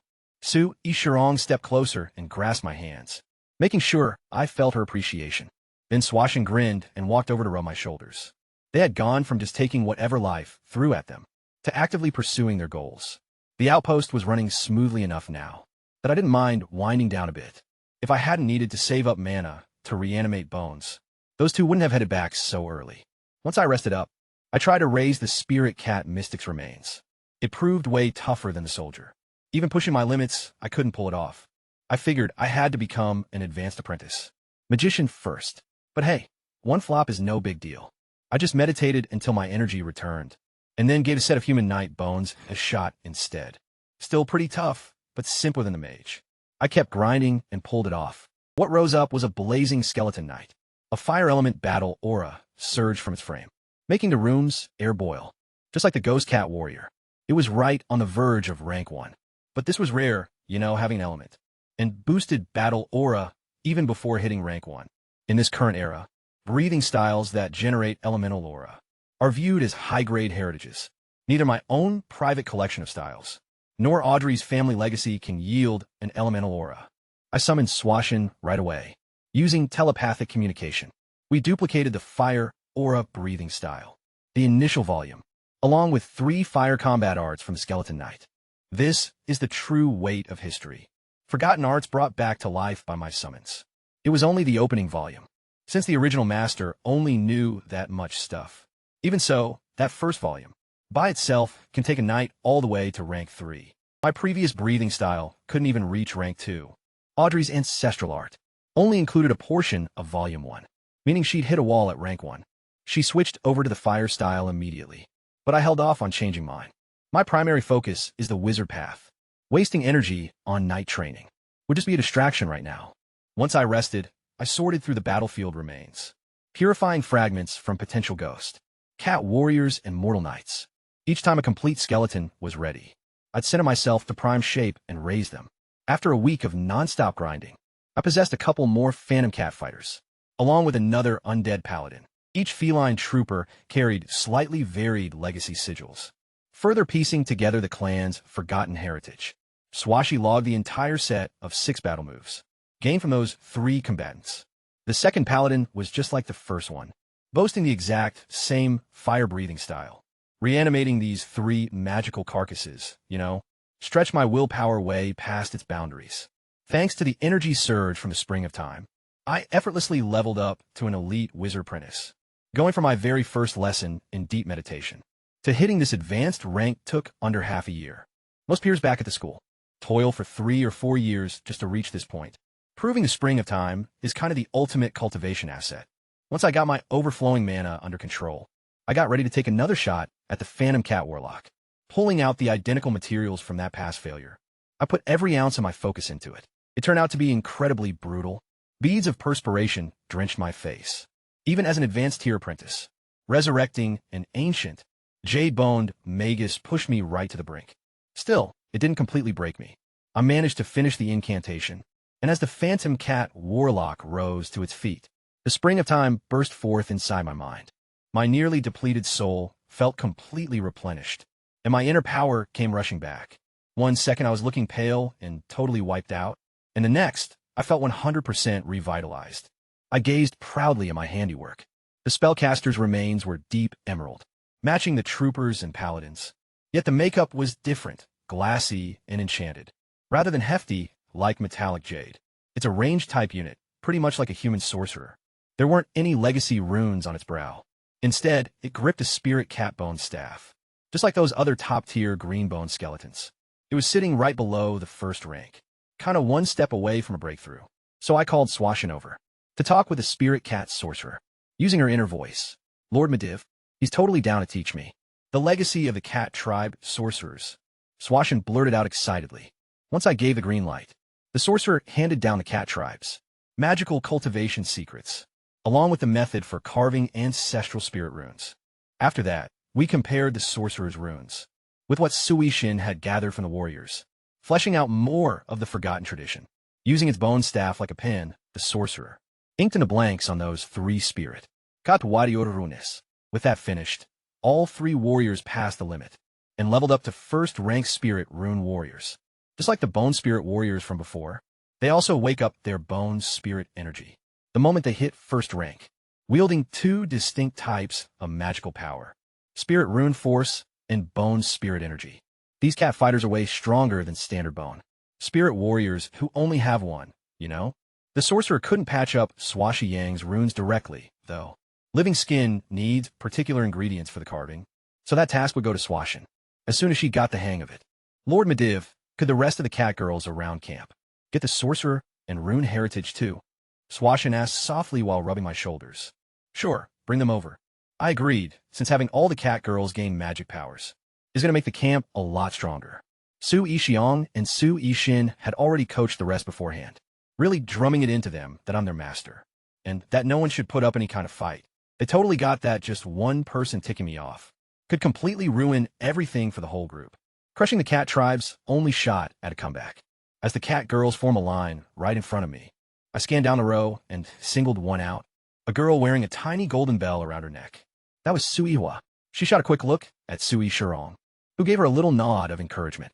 With her heart racing, she took a step forward and submitted to my obedience test. Without resisting at all, I was pretty pleased with her compliance and those gentle eyes of hers. Go ahead and test her, I ordered, letting her go. Meanwhile, I've been quietly observing the subtle facial expressions of the other girls. Su Yishian and Su Yixin had done a thorough job preparing them. I couldn't spot a single hint of bitterness or defiance. Out of all 15 cat girls, only Sui Xian and Sui Hua, who'd both shown a real knack for herbal medicine since they were kids, actually showed potential for sorcery. Just like it is with humans, caster talent is incredibly rare. Within the spirit cat tribe, Su Yihua was the one who received the sorcerer heritage, while the remaining cat girls would have their combat runes etched on. Once Su Yixian and Su Yihua fully mastered the process.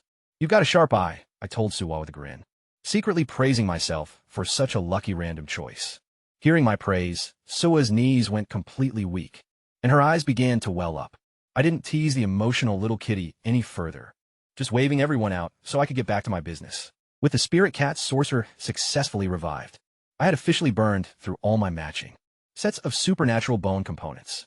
I didn't rush right out for another dig, though, since the camp was still in need of ordinary skeletons, too.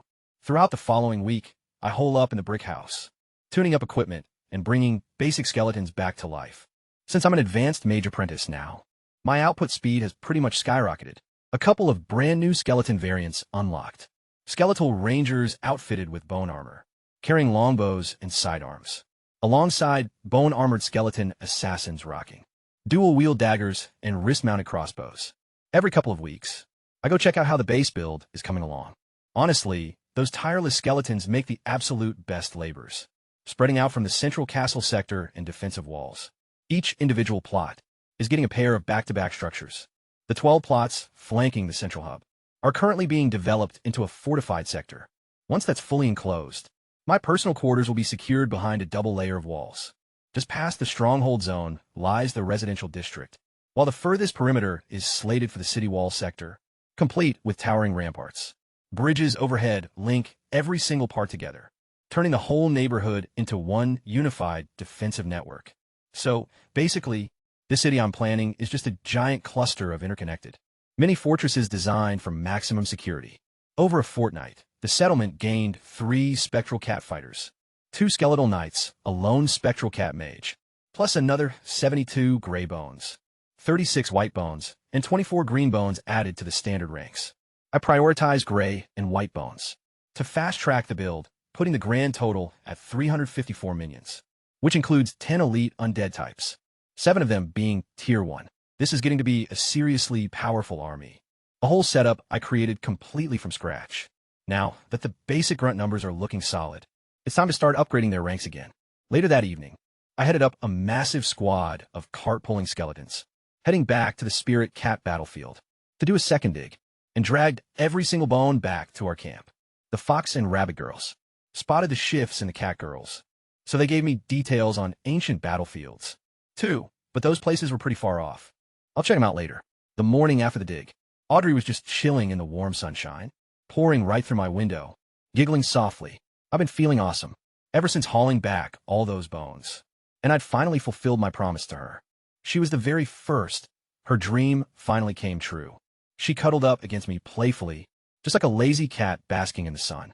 I grinned, took a good stretch, stood up, and and got right back to work. Audrey was sweet and didn't want to bother me. Once her daily drills were done, she geared up in armor and rode around camp on patrol. Morning, little sister Sui Zion. She greeted, leaping down from her mount. You could totally see the sheer pride in her eyes. Being my number one meant everything to her.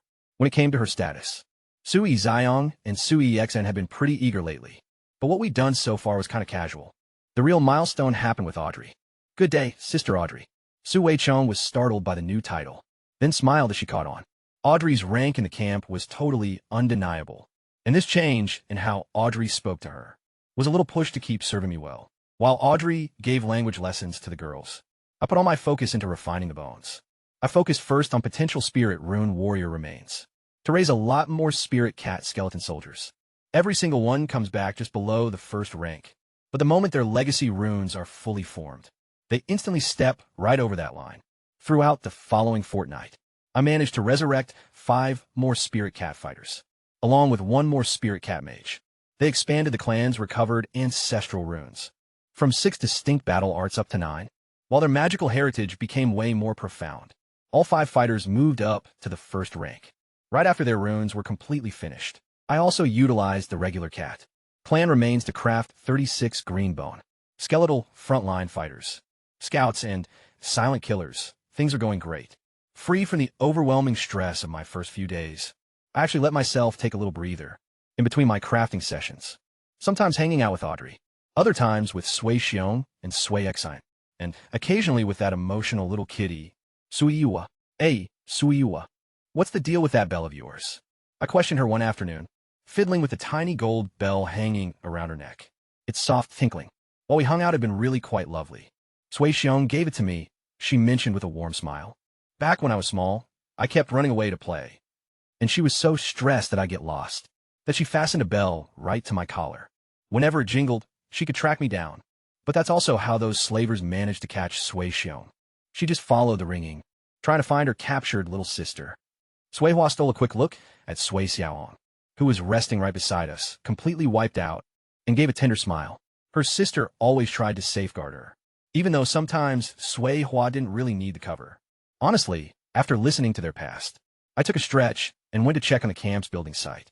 And since we had over 300 skeletons working nonstop, things were moving pretty fast.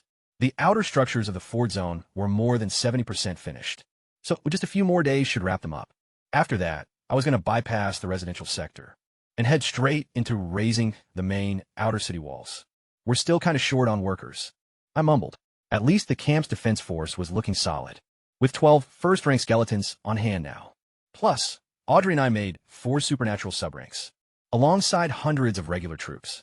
So, I figured I'd churn out a bunch of gray and white bone, laborers and stuff like that, just to get this first city district done in a hurry. Army growth and infrastructure had to advance hand in hand. Once the first sector was all set up, I could start locking down land for agriculture and livestock breeding. Skeletons are actually able to level up, and magic beast blood helps push them right into the supernatural bracket. Down the road, I'd set up proper pens to breed these magical creatures, while also planting crops and raising livestock for food. And hey, bones can be harvested too. Back in my previous life as an archaeologist, I learned exactly how to keep skeletal remains intact. Every single bandit and marauder we dropped over the months got carefully buried away in specific plots. Those fresh corpses would gather some historical age as the years roll by. Eventually, my realm would feature dedicated graveyard lots, where bodies could sit and mature underground. And when the timing was perfect, I'd dig them right up. Gray bone, white bone, green, blue, or even purple and beyond. With my targets locked in, I dove straight into mass producing those gray and white bone skeletons. As a high-tier magic student, I could easily forge dozens of them every single day. The camp population shot up fast. By day 5, the defense sectors, outer ring of dual fortress structures, linked together, encasing the citadel in double walls. The brickworks expanded a bunch of times and kept running around the clock, churning out massive bricks for the city walls. The second the skeletons finished the defense zone, they transitioned straight to excavating foundations. For the exterior wall, I'd already mapped out every little detail in my designs, so they kind of just had to follow the blueprints, huh? Wait, why is the sky getting so overcast? Early one morning, I was up on the observation tower scanning the camp, when I spotted the horizon turning all hazy. There wasn't nearly enough wind for a sandstorm. So I called Suishang up to investigate. Her expression instantly hardened. That gloom wasn't weather. It was a massive cloud of blood mosquitoes. We're talking giant insects, carrying magical beast ancestry, armed with needle-sharp mandibles and talons. A single swarm can bleed a person dry in a matter of seconds. They usually breed in the wetlands north of the Odyssey. But once their numbers get out of hand, they cloud outward and devastate everything in sight. Absolutely nothing is safe. Bandits, local clans, wild animals, they're all just food. Wei Shang actually lived through one as a kid. Her people hid underground, and when she finally emerged, she was greeted by ghastly, shriveled bodies everywhere. Unfortunate villagers and all of their livestock, you know? That horrific sight scarred her peers for a generation. And right after the plague passed, a famine struck. Trackers couldn't find any prey. So desperate people and starving clans raided anyone for food. Her parents actually perished protecting the village during that crisis. Honestly, I wasn't sweating it. My outpost is run by skeletons. And blood mosquitoes can't exactly suck juice from bones. Once the horde strikes the living, folks just gotta take cover in the subterranean bunker that we've been constructing beneath the Citadel area. Way before the bugs actually got here. The sky turned completely amber for a totally different reason. Massive dust clouds, stirred up by panicked wildlife escaping the incoming plague. Sui Xiang brought up that this was the absolute best time for tracking game. See, once the cloud passes, catching anything gets pretty tough. So stocking up on rations right now would keep us from starving during the upcoming shortage. So I deployed my undead skeletons to go track him down. Watching the escaping herds from above, predators and prey were sprinting right next to each other. In total peace, any creature lagging behind got swallowed right up by the dark mist, trailing them, and even mythical creatures were running for their lives. Most of the weaker ones can't really withstand the infestation either. Still, nature has a way of balancing things out. Vibrant birds swooped straight into the mass, feasting on the insects, while scaled monsters scooped them up with massive tongues, and fish broke the surface to snap them up. These natural threats managed to keep the population under control. The second the insect count drops low enough, the remaining ones head back to their nesting grounds, ending the whole catastrophe. Our tracking went on for 5 straight days. We hunted down local wildlife for provisions, and reeled in docile plant eaters, completely unharmed for future breeding. Just another phase of my farming strategy. The enchanted creatures. Well, they were clever enough to detect my undead minions, and steered clear of our base altogether, meaning no exotic meat for us this time around. Eventually, the golden haze faded as the dark shroud swept across the land. The infestation was finally here. Audrey, the local maidens, and myself holed up inside the underground stronghold. Up on the surface, only the bones remained, precisely as I figured. Those mosquitoes couldn't do a thing to bare bones. So I had the skeletons hunt the bugs down by using every possible method. They died in massive numbers, and then I stumbled onto something pretty valuable. Turns out blood mosquitoes carry a magical beast bloodline, and their blood actually works, just like the cold-horned deer's blood does. When it comes to helping time skeletons level up, the skeletons went into a total hunting frenzy. They even left out buckets of stored blood as bait, just to lure the mosquitoes in. A bunch of bloodsuckers getting drained by skeletons. Kind of a wonderful bit of irony, you know? Magical beasts are pretty smart about survival stuff. This one herd of bull-type magical beasts was being chased down by the swarm. They noticed my camp was killing mosquitoes and headed over, hoping to get some protection since they were a whole clan. Mostly ordinary animals with a bit of magical beast blood, plus a handful of genuine first-rank magical beasts. Magical-grade mosquitoes were hunting them down, and they were right on the brink of being wiped out. Submit or perish. I told them because I saw a chance for sustainable harvesting. If we keep this herd alive, we can continuously farm their magical blood. I had Swashing use her heart, voiced to negotiate directly with the herd's leader. It totally refused at first, so I just left them to the mosquitoes for a bit, staring right at death. The leader finally bowed down and accepted my conditions. The moment the deal was struck, my supernatural skeletons deployed and completely scattered the magical mosquitoes, killing quite a few and seeing my camp's raw power firsthand. The beast leader didn't even dare to rebel. It stayed put right in the designated zone, while I had skeletons bring over fresh grass, in order to feed the worn-out cattle. Once the beast clan was taken care of, my skeletons kept on ensnaring and bleeding the mosquitoes, drinking their blood to level up their strength. Those blood mosquitoes weren't totally clueless. After taking heavy losses around my base, they began keeping their distance. But they're still not as smart as humans. I deployed elite supernatural skeleton squads out into the barren wastes, carrying tightly sealed buckets of blood for bait, running hit-and-run guerrilla tactics to bait and eliminate them. Only a handful of strike teams went out hunting at once, while the rest stood guard at the base, keeping an eye out for ambush attacks and keeping the bull herd under control. The non-combat skeletons rode out the crisis, either gathering the remains of beasts wiped out by the swarm or constructing defensive walls and underground bunkers. I wasn't exactly sitting idle either, relentlessly refining bones down in the subterranean stronghold. The mosquito infestation dragged on for over a month. During those 2 months in total, I managed to craft 325 gray bone skeletons, along with 236 white bones and 164 green bones. And out of those green bones, there were 6 brand new supernatural skeletons, including 4 flame skeleton knights, 1 earth skeleton knight, and a flame skeleton mage. Utilizing Swashi's telepathic heart voice, I successfully channeled past memories and knowledge from every single supernatural skeleton. The flame-breathing style remained capped at Volume 1, though fire-based combat skills advanced from level 3 to 5. The Earth Knight provided a totally fresh earth aura, breathing method on top of 3 distinct earth skills. But that flame skeleton mage was the true jackpot. It clutched a fiery skull staff in one hand and held a magical grimoire of bone in the other. The tome held 5 unique fire spells and 3 standard universal spells. Fire magic is out of my reach, but universal spells are open to any kind of wizard. That flame mage possessed a mind so powerful, it could communicate straight with me. No translator was required during its lessons, and I picked up 3 universal spells: Cleanse, Mage's Grip, and Magic Shield. Cleanse basically just wipes away grime. Mage's Grip lets me pick up little things with telekinetic power. Nothing deadly, you know? But Magic Shield conjures a protective wall out of raw energy. Armed with these 3 incantations, I finally started looking like a real wizard.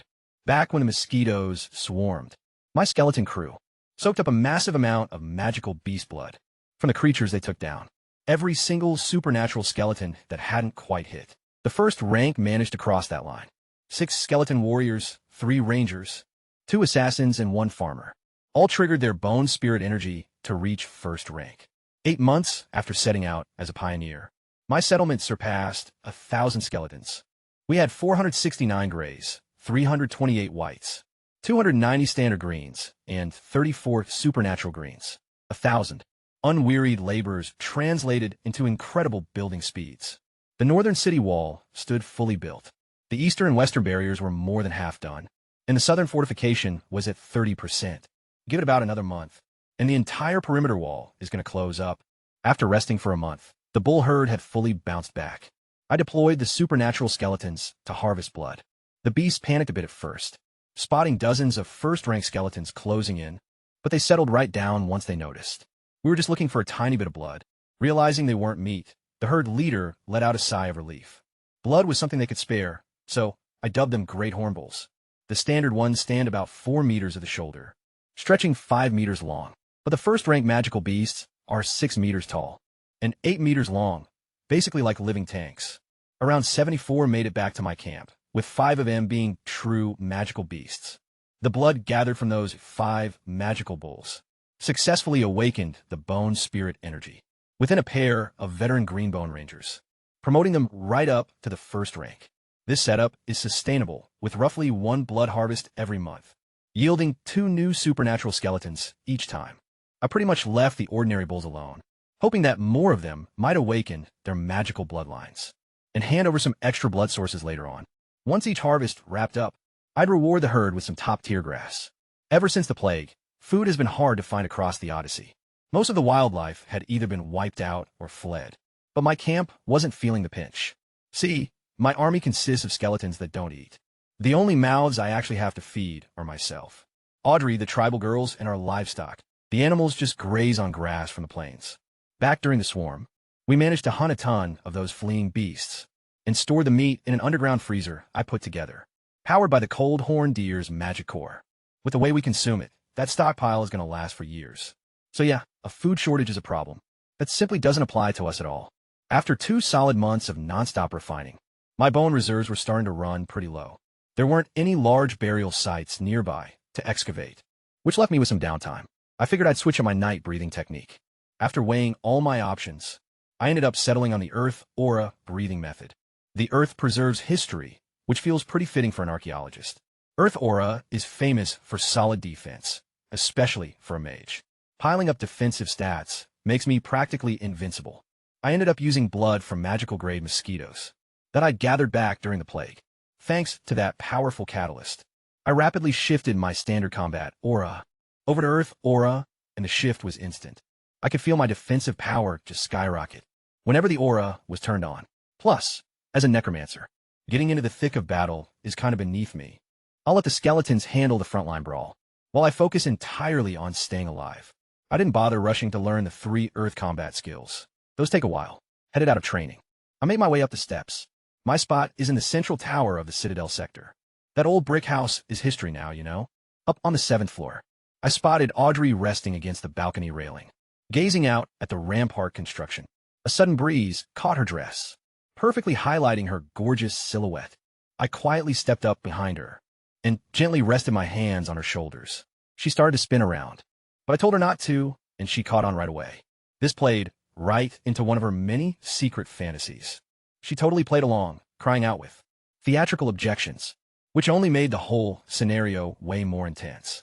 Afterward, she snuggled up right against me like a pleased kitten. "You little troublemaker," I murmured with a grin. She's always finding ways to make things exciting.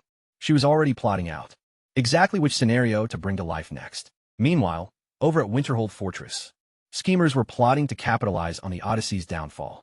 An envoy representing the Vincent clan paid a visit to Marquis Justin, the commander of the stronghold, suggesting a plan to transport grain into the Odyssey throughout the upcoming famine and offload it for a massive profit. Famished thugs would give up everything they had just for food Justin wanted to share. So they bargained. The Vincent agent opened with 90. 10 favoring his own kin. Justin pushed back with 90. 10 in his own favor, though they eventually shook on 70. 30 with Justin, keeping the 70, since he had to split it with other Citadel clans and compensate the troops. The shipment would arrive in about a week, but they weren't going to distribute it right away. They'd hold out until the thugs grew desperate, enough to pay any price late one evening. While Audrey and I were strolling through the camp, we spotted Sue Shirong up on the rampart wall, gazing out into the distance. Feeling homesick, Audrey asked, giving her a pat. "Yeah, Sue." Shirong confessed, "I'm kinda anxious about the Spirit Cat clan." She'd survived a swarming mosquito plague as a child, so she knew what that kind of post-famine looked like. She was terrified. Her people didn't have enough provisions stockpiled, and that starving marauders would come raid them. "If only the Spirit Cat clan belonged to you, Lord Medivh," she murmured longingly. She meant it too after watching me revive forgotten legacies from prehistoric remains. She truly believed I was the Cat clan's best shot at growing powerful. "Once more, not quite yet," I replied with a smile. "Our outpost has plenty of might, but subjugating a tribe with centuries of heritage isn't that simple. The restored customs are great bait and stuff, but without the military force required to back them up, I just end up as their captive rather than their ruler." So Chong had been keeping me posted on her tribe's situation, on the down low. Once the camp's foundation is solid enough, I'm going to grant her wish and take the Spirit Cat tribe onto my wing. Right after the mosquito swarm backed off, things in the Odyssey got tense real quick. Factions with established territories locked down defenses and deployed scavengers to hunt for every last bit of food, while roaming raiders plundered anyone in sight. Some hoarder-type refugees built underground bunkers, planning to hole up like moles until the worst of the famine blew over. I'd already dealt with local threats near the camp, but as hysteria swept through the Odyssey, outside thugs started drifting our way. To them, a necromancer's outpost, guarded just by skeletons, looked like easy loot. See, necromancy basically means weakness nowadays. They rushed in screaming, thinking they'd steamroll 1,000 skeletons. But these aren't your average skeletons. Man, they couldn't believe it, as my green-boned skeletons tore them apart effortlessly. Their blades just ricocheted off the green bone, and a single counterattack dropped them cold. Every single one of them died looking completely shocked. Did the world get an update while they were roaming the wastes? Had necromancers somehow regained their prime glory? Nobody was there to give them answers. Their resentful souls tried to manifest as ghosts, but the God of Light's last rites blessing melted them into nothingness. before they could even form. With that blessing active, bodies don't get to rise again. Their remains were cleaned up and laid to rest in my official graveyard lot, where they'd mature beneath the surface, until I'm ready to pull them out down the road. The actual starvation period hadn't even kicked in yet. This was just a little sneak peek. The crews coming at me were pretty small time, lacking any kind of magical brawlers. They weren't worth my time. The skeletons took care of everything, while the building kept moving at breakneck speed. My day-to-day routine was totally packed. Upgrading the skeletons, meditating, working on common incantations, and honing my battle aura alongside earth magic. And every single night, I'd de-stress with Audrey and her crazy daydreams, or the cat girls with their unique kinds of appeal. While the rest of the Odyssey was ripping itself apart, brawling over leftovers, I chilled in my spire, sipping fruit, wine, and snacking on barbecued meat. Following 6 months of non-stop grinding, I'd earned a bit of luxury. I still kept my war skeletons, scouting around for ancient, abandoned settlements. My stash of bones was running pretty low, so I needed to find some fresh dig sites. Out across the Odyssey, things spiraled downhill fast. The drifting bandits who survived by plundering never bothered hoarding rations.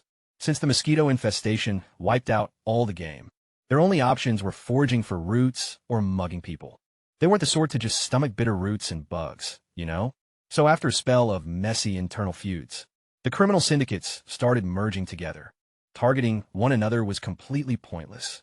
Nobody actually had food, so they teamed up to raid well-established outposts and native villages that maintained fields and livestock.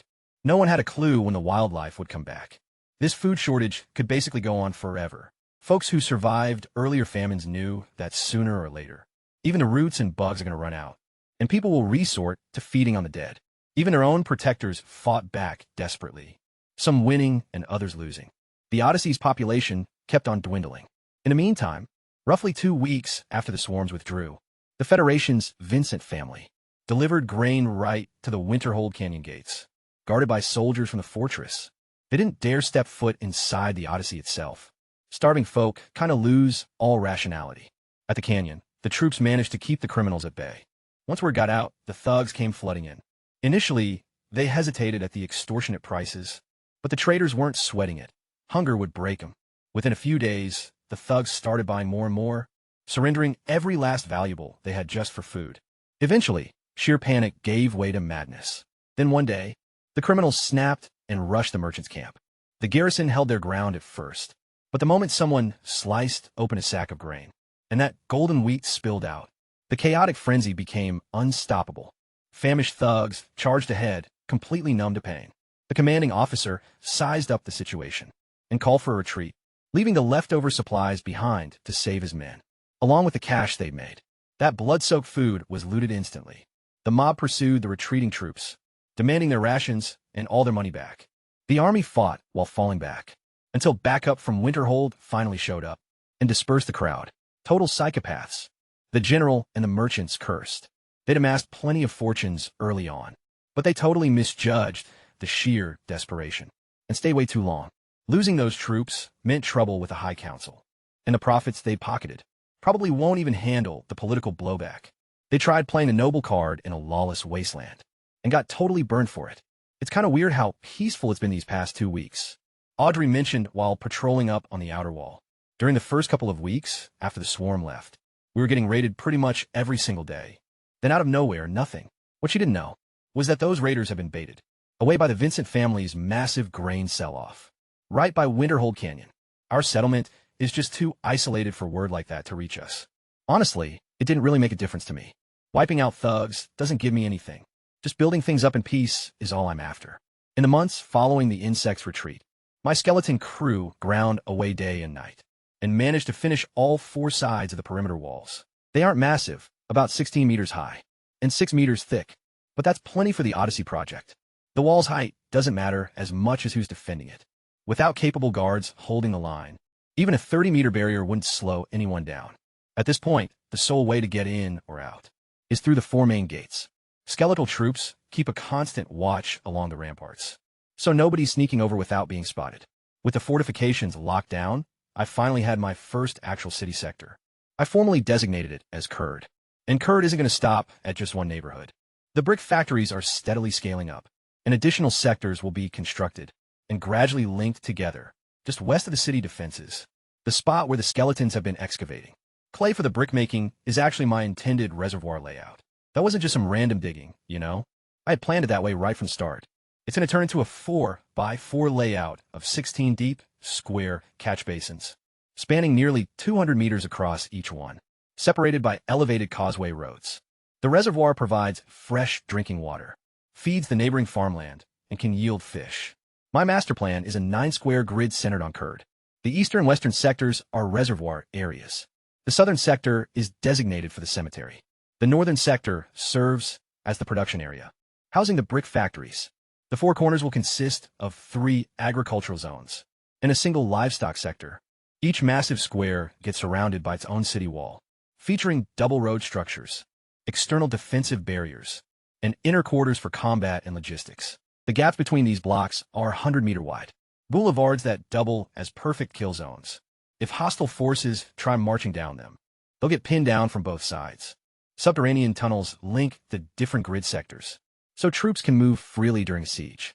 9 distinct grids, blending into a unified stronghold with self-sustained water, arable fields, grazing land, and industry. Once it's all done, Kurd can't be starved out by blockades. I get why I engineer stuff like this.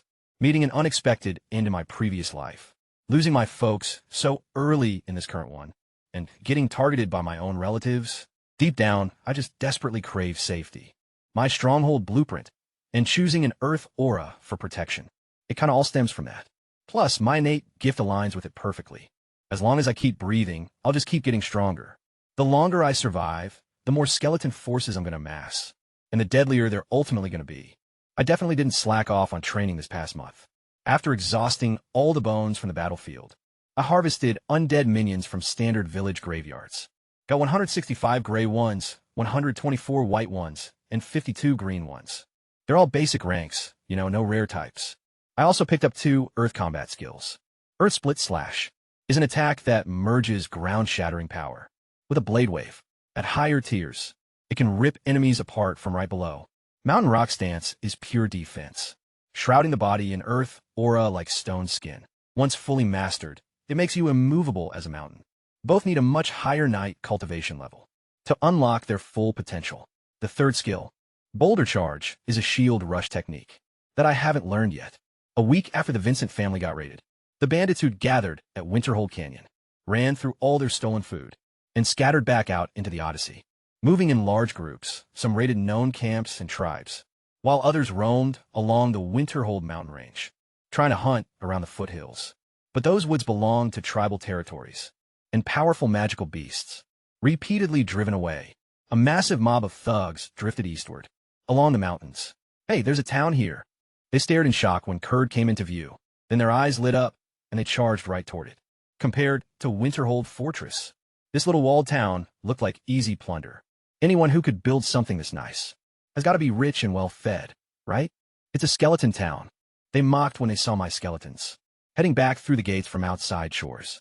Dumb skeletons, they can't even close the gate. The thugs pursued my skeletons into the city, whistling and laughing.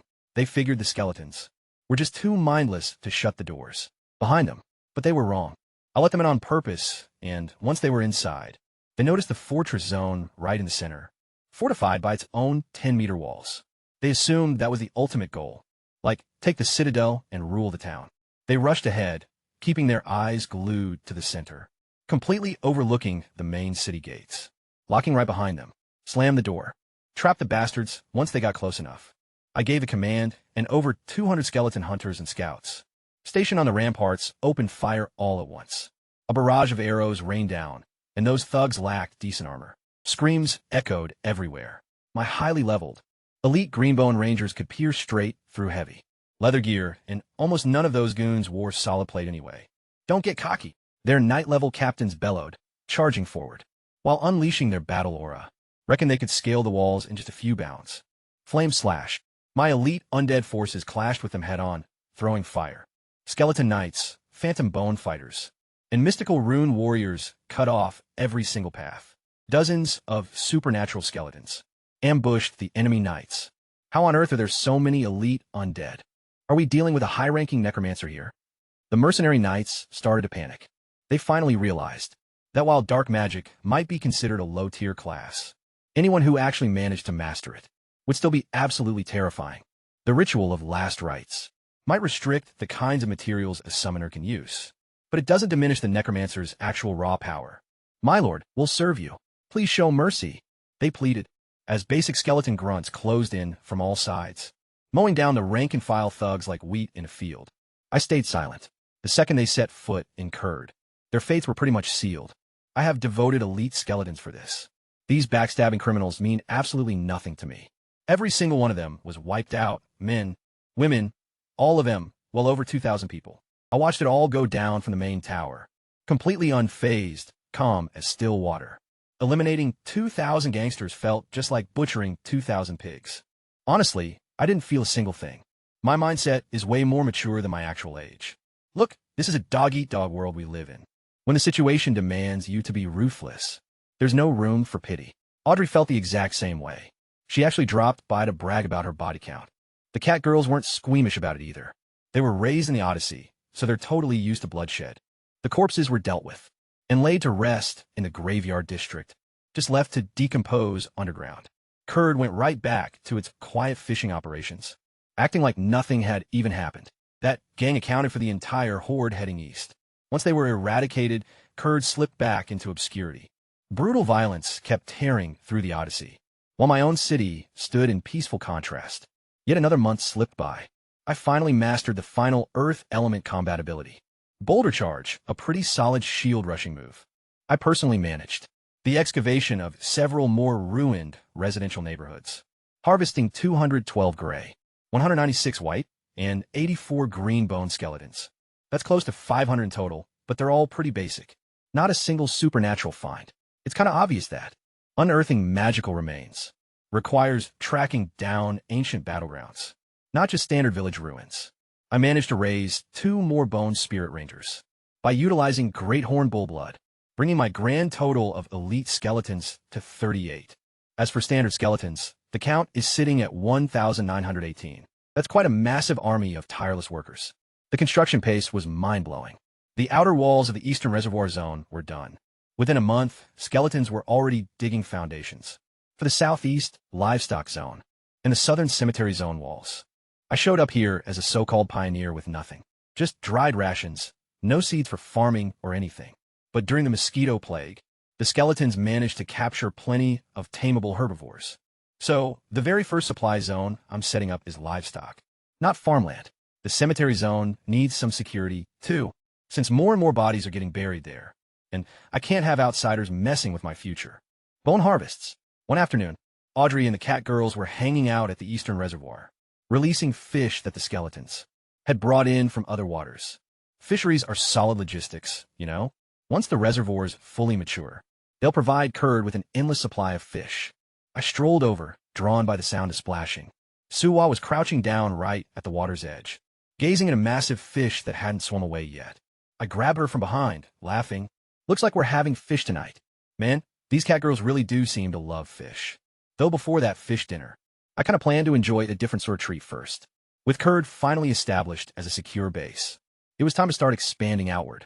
Swashin passed along intel from my skeleton assassins, whom I'd sent out weeks ago, to scout for ancient battlefields all across the Odyssey. One specific target caught my eye. A Minotaur tribe settled in the forested mountains, straight south of Kurd. They weren't very far away, and one of their raiding parties had actually hit my camp before, a definite potential threat. But more importantly, Minotaurs honor their dead, burying them in dedicated graveyards. They aren't like cannibalistic goblins, but a close-by hazard with precious burial grounds. An ideal target. Time to stretch my legs. I muttered, once I'm sure the clan lacked any tier 2 magical combatants. I told the skeleton crew to rally at the south gate. I'm gonna head up this raid myself. For the night strike, the undead mobilized quickly and advanced without a sound through the dusk, heading right for Minotaur lands. The woods weren't peaceful, though. Furious bellowing echoed among the trees. See, over the past week, my skeletal stalkers had been slipping into the Minotaur outpost for some hit-and-run strikes, keeping them on edge and testing out their defenses. Tonight, I turned that petty nagging into a real plan. I ordered the infiltrators to stage another bait-and switch, enticing roughly half of the Minotaur brawlers out into the woods to hunt them down. The scouts played a flawless game of cat and mouse, cropping up to drop a couple of minotaurs, before dissolving away, dragging the boss and his squad deeper and deeper into the brush. Then my minions did something totally genius on a whim. A pair of bone-wraith stalkers parted ways. One kept stringing the minotaurs along, while the other snuck into a high-tier monster's lair and swiped a few of its eggs, scrambling right back toward the minotaur posse. Once the enraged mother monster caught the scent trail, the infiltrators chucked the stolen egg straight at the minotaur warlord. The big guy figured it was just another enemy missile, so he chopped it down with his battle axe.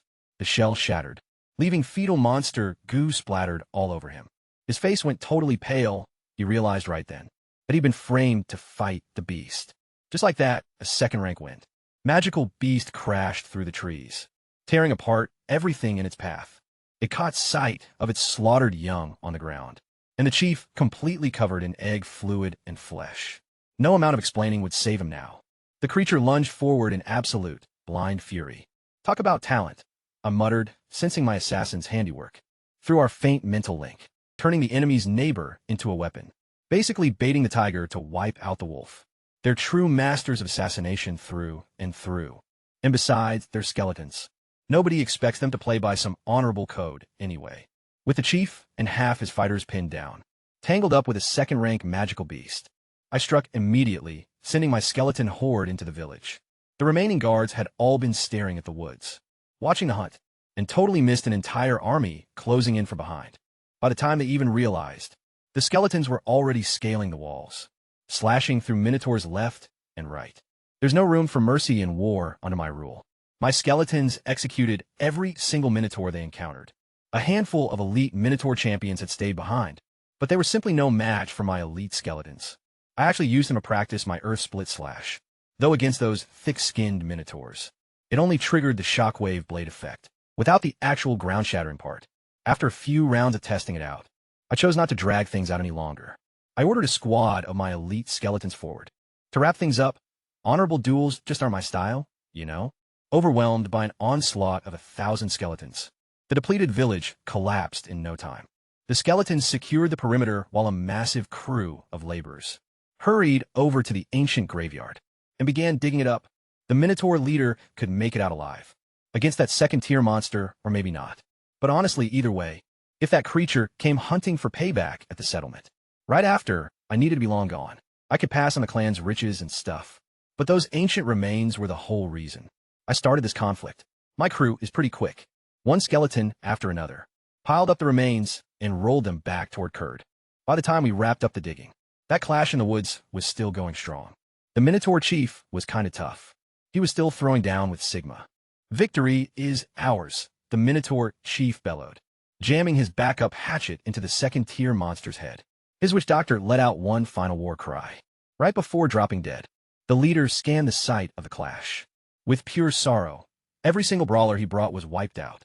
His trusted witch doctor was gone too, and his own left arm was ripped off at the shoulder. Once my magical skeletons closed in on him, he realized there was no winning this for his people. He made one last desperate push.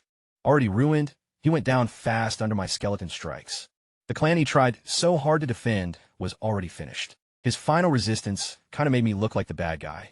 But making it out between factions is all about outlook, not ethics. If those Minotaurs had been more powerful, Kurd would be the one in ashes while I died a hero. I didn't waste any time getting emotional. I signaled the skeletons to clear out everything. Minotaur remains, the second-tier monster's body, and even the blood-drenched soil. Gonna ensure not a single asset goes to waste.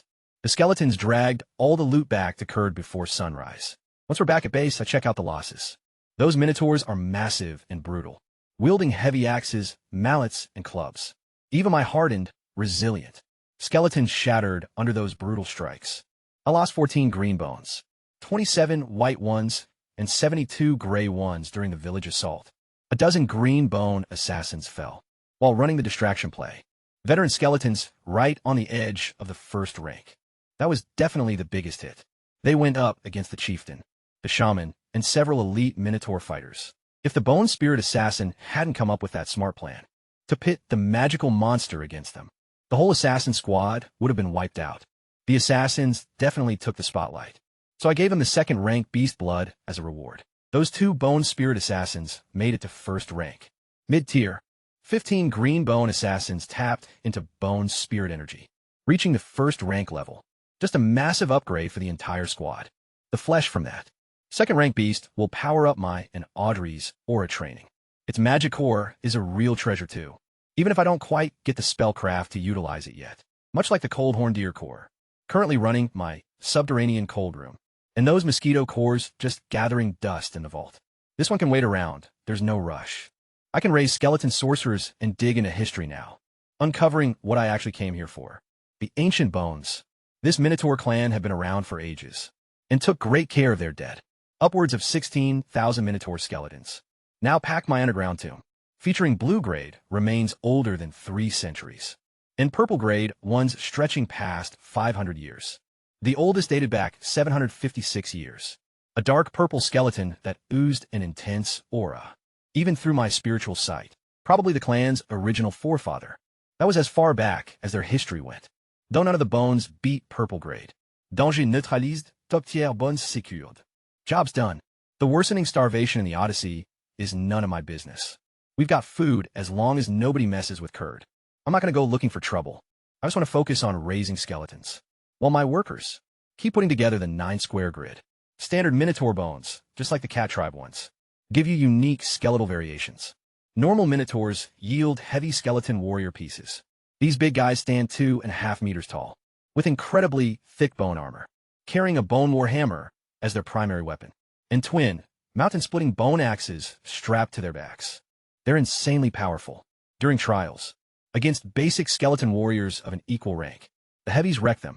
Audrey actually fought one, and confessed that without her combat aura, she couldn't even scratch it. Yet its strikes were a massive threat to her. Even with aura activated, she couldn't bring one down fast through that plating. A potent new type of skeleton, you know? I was super pleased. The casualties were totally worth it. Kurt's gonna be way stronger once these heavy warriors rise. I began processing the supernatural Minotaur remains to forge some supernatural skeletons. In the meantime, Su-Yi, Shin, and Su-Yi-Hua utilized supplies pillaged from the Minotaur camp to concoct the particular elixir required to etch the heritage runes. Right onto the catgirls, Sui-Xin and Sui-Hua took materials plundered from the Minotaur tribe to whip up that spirit liquid, and finished up the heritage runes for Sui-Xian, as well as the rest of the catgirls. Now, every single catgirl around is either an apprentice, spirit rune warrior, or an apprentice sorcerer. The fox and rabbit girls watched on pretty enviously, but without any fox or rabbit skeleton ancestors to pull from. They just can't reclaim their lost traditions. Still, they're hoping I'll eventually stumble on old battlefields where their ancestors used to fight. That's not going to happen anytime soon, though. I've been way too busy refining the Minotaur ancestral bones. Aside from those heavy skeleton warriors, I managed to refine 2 types of supernatural Minotaur bone units. Minotaur skeleton braves and Minotaur skeleton shamans. Their supernatural tradition revolves around totem power. The braves sport totem markings across their bodies, kind of like spirit cat warriors or human knights. The shamans are casters who conjure totem spells, sort of like cat sorcerers or human mages. In a couple of weeks since the raid, I've been working nonstop and successfully revived a whole batch of greenbone skeletons, 24 Minotaur braves, 3 Minotaur shamans, and 56 heavy warriors. The braves and heavies utilize the exact same bone weapons, except the braves are even more massive, standing 5 meters tall with much thicker armor. The shamans carry totem bone staffs, along with totem poles strapped right to their backs. Those poles actually double as melee weapons, so these casters can totally hold their own up close. Much like the spirit cat warriors, every single Minotaur brave had fragmented heritage totems. So by teaming up with Sui-Xian, I cross-referenced the knowledge preserved inside each brave and shaman to piece back together the ancestral totem tradition as flawlessly as possible. Those 3 shamans then carved the missing pieces on all 24 warriors, and I'd picked out some prime, fresh bone parts for these guys. Every single one was right on the verge of first rank, and once their totems were fully finished, they all leveled up to low-tier first rank, just like those cat warriors did earlier. Pooling the shaman's knowledge brought out 5 totem spells. A healing totem for area of effect healing, an earth totem to boost regional defense, a taunt totem to draw the enemy's aggro, a rally totem to spike morale for the win, and a fury totem to amp up movement speed. These exact totems are why the Minotaur clan could punch way above their weight class and take down a second-rank monster. When I put the shamans to the test, their bone-edged totems actually worked on all my skeletons, not just the Minotaur ones, with backup from the shamans. My whole skeleton army got a lot more durable and way more aggressive. The underground chamber still had plenty of Minotaur. Remains to keep me loaded with work for a good while. This whole run massively upgraded Kurd's power. That's second-rank beasts. Blood pushed 2 assassins up to mid-level. First rank and awakened 15 others to first rank. After the fight was over, I raised 27 supernatural Minotaur skeletons, plus a powerful new standard variant. All in all, Kurd's fighting strength pretty much doubled compared to before. Meanwhile, while I was refining the Bone Spirit assassins recon the Badlands, spotting future targets and dig sites. For when I kind of run low on supplies, there's no real rush. I'll just chill in Kurd and build up steadily, till those Minotaur bones completely run out. Throughout this whole time, Kurd got jumped by a bunch of thugs and a goblin clan. Both of them are currently resting in the graveyard plot.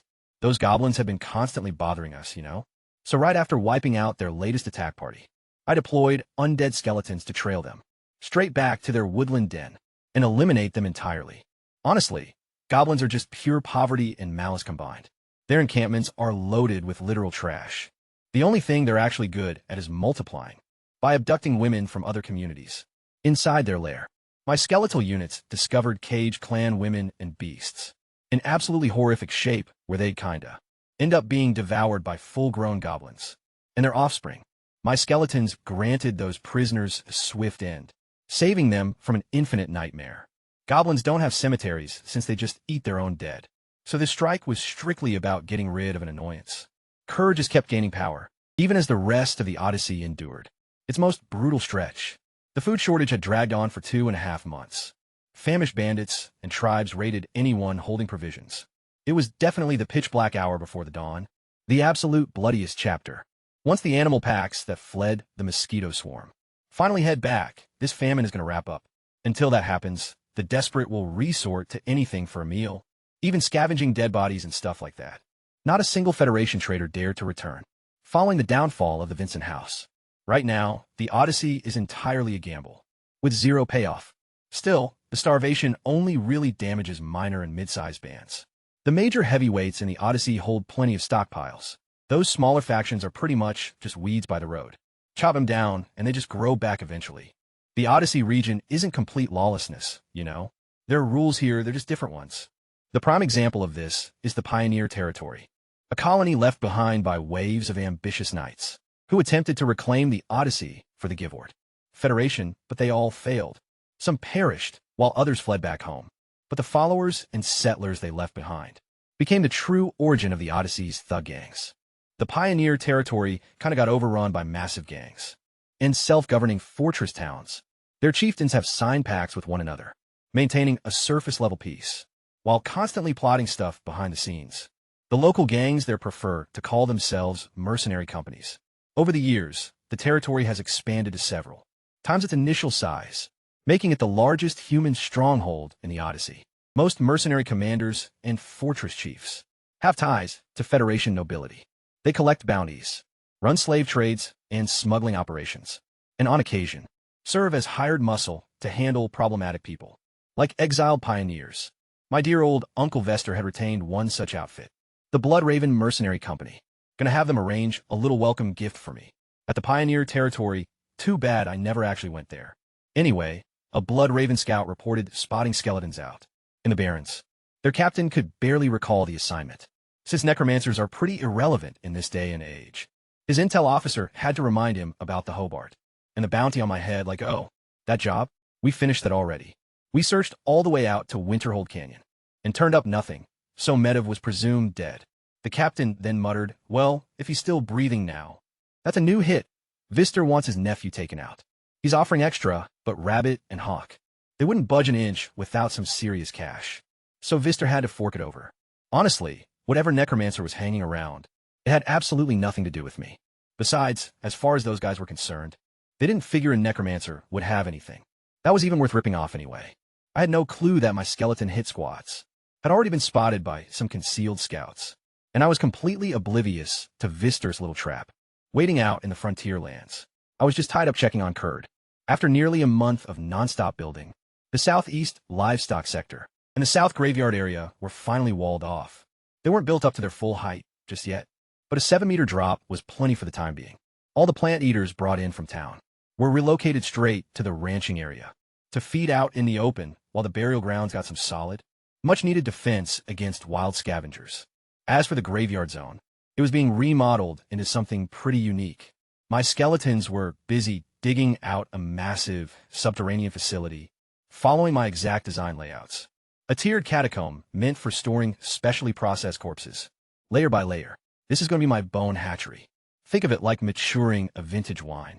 The longer those skeletons cure in the dirt, the more historical energy they manage to soak up. Right then, all 9 plots of my layout were being worked on, or at least had their base structures laid down. A temporary wall standing 7 or 8 meters high does the trick, given that the Odyssey lacks any actual military forces. I just wanted to get the core system up and running first. The summer sowing window was roughly a month away, and blowing that deadline meant holding off until the latter half of the year, just to plant wheat. But where do we source the grain seeds? Audrey asked while we were checking the place out, gazing over the flattened fields. We'd shown up here with nothing but dried rations. She was totally craving bread. It had been almost a whole year without any potatoes. At first, I told her that hitting up Winterhold Fortress to buy wheat seeds would just draw way too much attention. But my skeleton assassins had just recently stumbled on a refugee camp. They had potato fields, so I could work with that. Yeah, mashed potatoes. French fries. Audrey was already daydreaming about potato dishes before we'd even managed to swipe them. Poor girl was just desperate for real staple food. One pitch-black night, a squad of skeletons snuck up to the refugee camp. The assassins clubbed the field guards unconscious, and a crew of skeletons dug up potatoes in the wind, loaded them onto carts, and hauled them away. The next morning, the refugee leader walked out to a scene he couldn't even begin to explain. Half the potato field was excavated. The guards were sleeping soundly in their outpost, with knots on their heads, knocked out cold, not napping. Right next to them, I'd left cash equal to the value of what I took, plus a pile of smoked meat. I've got my own code, and these refugees never messed with me. There was no reason to kill them over some potatoes. I only took half, paid for what I grabbed, and threw in some meat as a bonus. Whether they agreed to the trade or not didn't really matter. It was a done deal. The refugee leader was totally baffled. During a famine, people usually steal everything and kill everyone. Yet someone takes half, drops off cash, and doesn't injure a soul. That's just not how things work in the Odyssey. He couldn't quite figure out who did it. The watchmen had absolutely no clues. They never even caught a glimpse of their attacker. He stationed extra guards at the remaining potato patch and headed out later that afternoon. The refugees, used my smoked meat to whip up huge pots of potato stew. They hadn't had a taste of meat in forever. Back in Kurd, the food situation got better too, but like in the exact opposite way. We had way too much meat and really needed some variety. Audrey was totally devouring my cooking, mashed potatoes, pan-fried potatoes, potato stew with magical beast meat, stuff like that. The cat girls tried the potatoes, but kind of preferred fish. Their absolute favorite was potato fish stew, a rich broth with potatoes completely soaked in it. Quite a rare treat since I don't really cook all that often. The skeletons stashed the rest of the potatoes in dark, gloomy spots to sprout once they started growing eyes. They were going to chop them into pieces and plant them right in the prepared soil.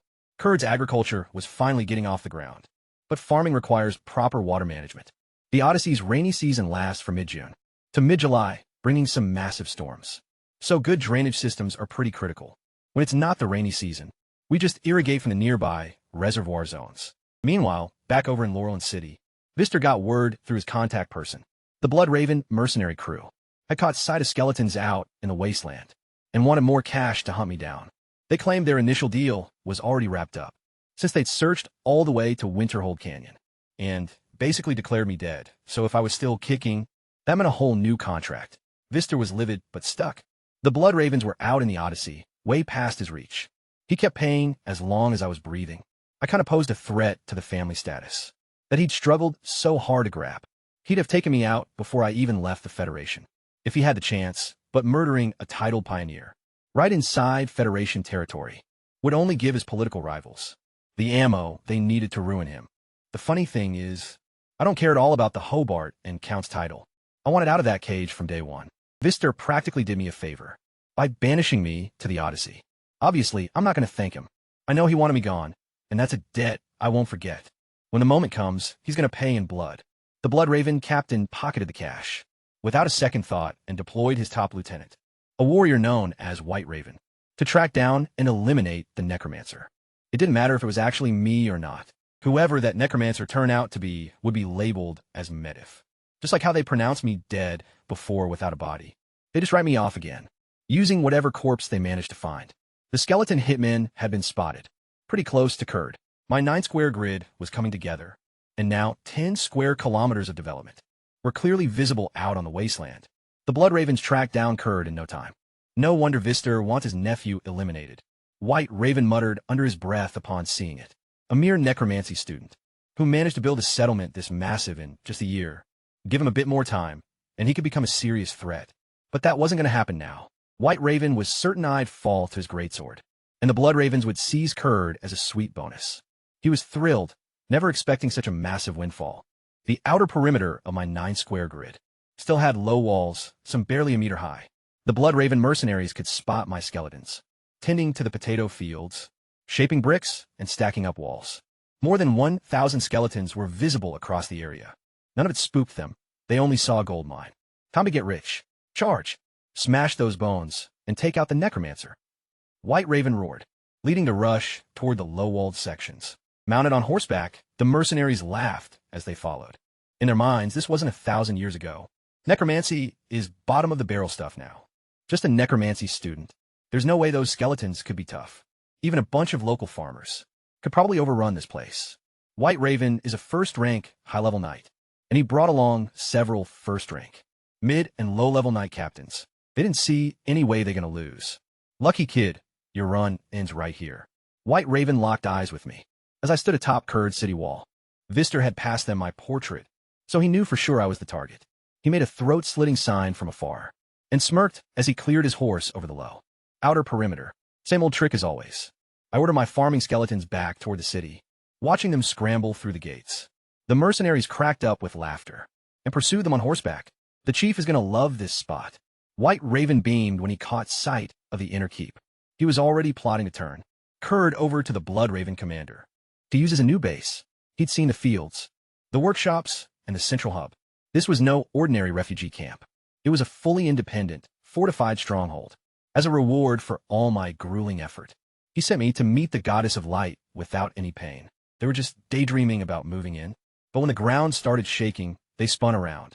A handful of Minotaur skeleton champions had dropped down from the ramparts and completely cut off the city entrance, standing 5 meters tall and clad in dense bone armor.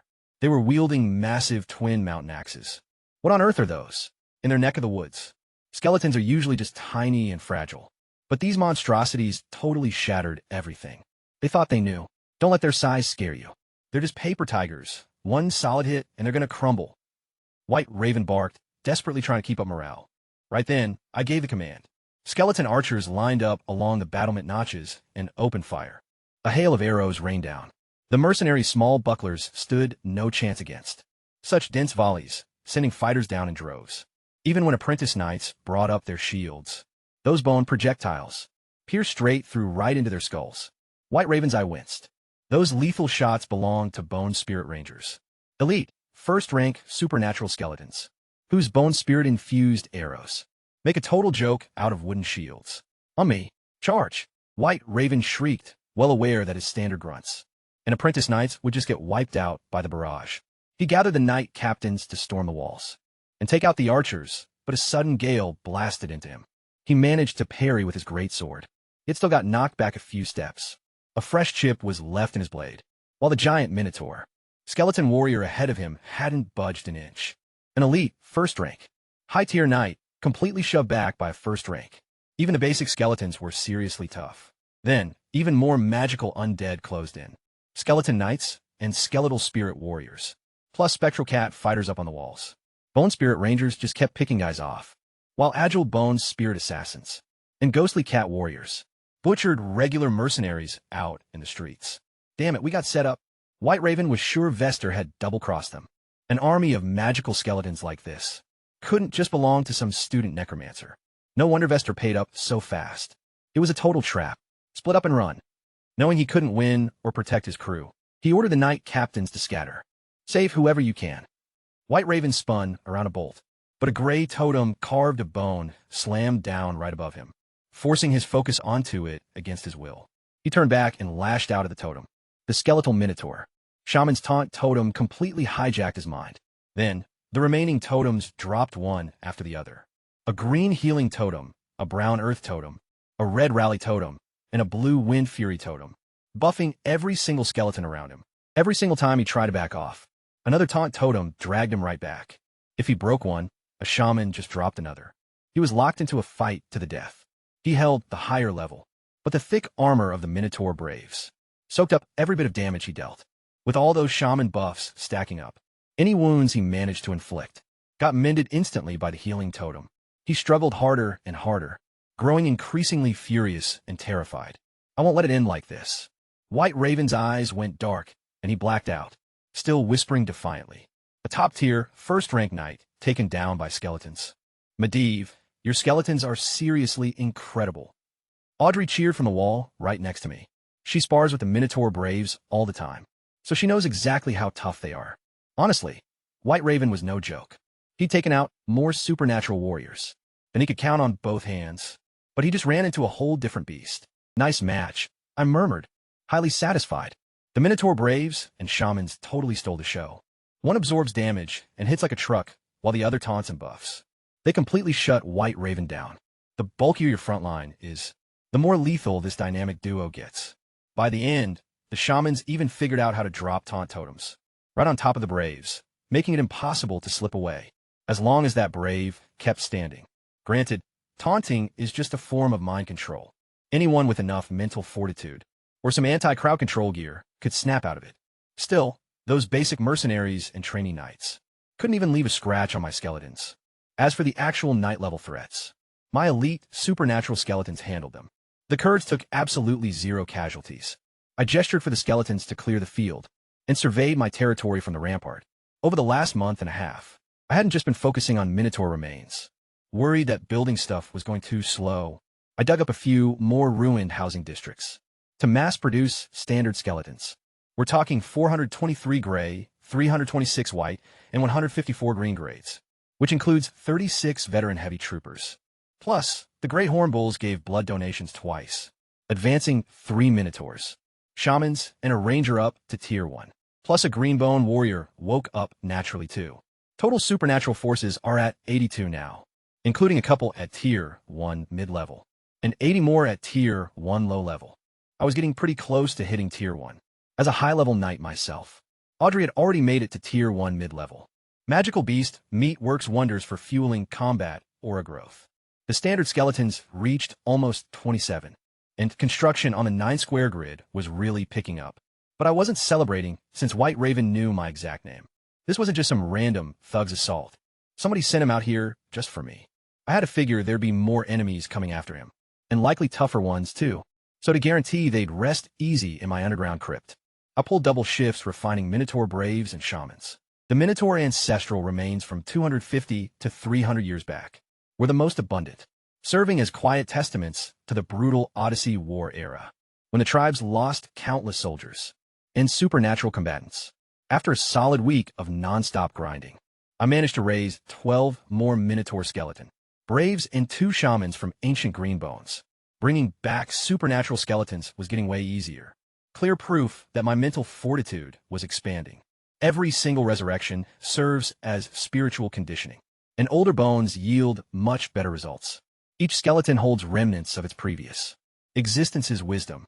This fresh harvest offered up different segments, gradually piecing together the Minotaur heritage totems. The Shaman Totem Library unlocked 2 additional variants. The Holy Shield Totem, which casts a protective barrier over comrades, and the Flame Totem, which shoots fiery beams at targets, and can imbue friendly weaponry with fire attributes. I tried out the fire enchantment, and it works on standard skeletons, but it gradually chars their bone weaponry. Only mystical skeletons possessing bone spirit energy can use fire enchantments without taking damage. I was kind of stoked to see these new totems in actual combat. Meanwhile, back at the Pioneer territory, The Blood Raven captain was starting to sweat it. White Raven had been gone way too long. He had full faith in his co-founder. Betrayal wasn't even on the radar. Something had gone sideways. The famine was wrapping up. As wildlife herds drifted back to the Odyssey, so starvation couldn't explain the absence. He began to wonder if someone was deliberately hunting his mercenary outfit, pretty much how he once wiped out another squad, just to build up the Blood Ravens. He deployed scouts to track down White Raven and pick up some intel. They actually caught wind of rumors about external bandit crews eyeing turf in the Pioneer territory, which made him feel even more paranoid. Right then, Vister's middleman dropped by, demanding to know why the hit wasn't finished. The client was losing his patience. Mediv is a goner. The Blood Raven captain snapped at Vister's fixer.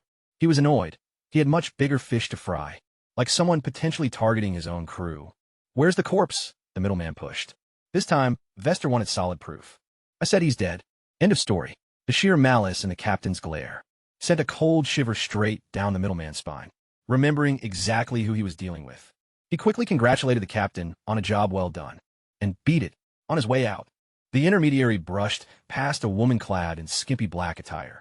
Night Raven, the second vice-captain of the Blood Ravens, widely feared as the Black Widow of the Pioneer territory. So many hired guns had been lured in by her looks, only to vanish into thin air. Night Raven delivered her intel. The competing mercenary outfit she'd been tracking wasn't actually after the Blood Ravens, and White Raven had absolutely zero ties to them. So would he bite the dust then? The captain mumbled. Just then, his scouts came back with fresh news. They'd stumbled upon a massive, walled-up settlement called Kurd, crawling with skeletons. They couldn't verify if White Raven perished there, but with more than 1,000 undead around, a couple of basic scouts couldn't really push any deeper. How about that? When exactly did a necromancer manage to build an entire city out here?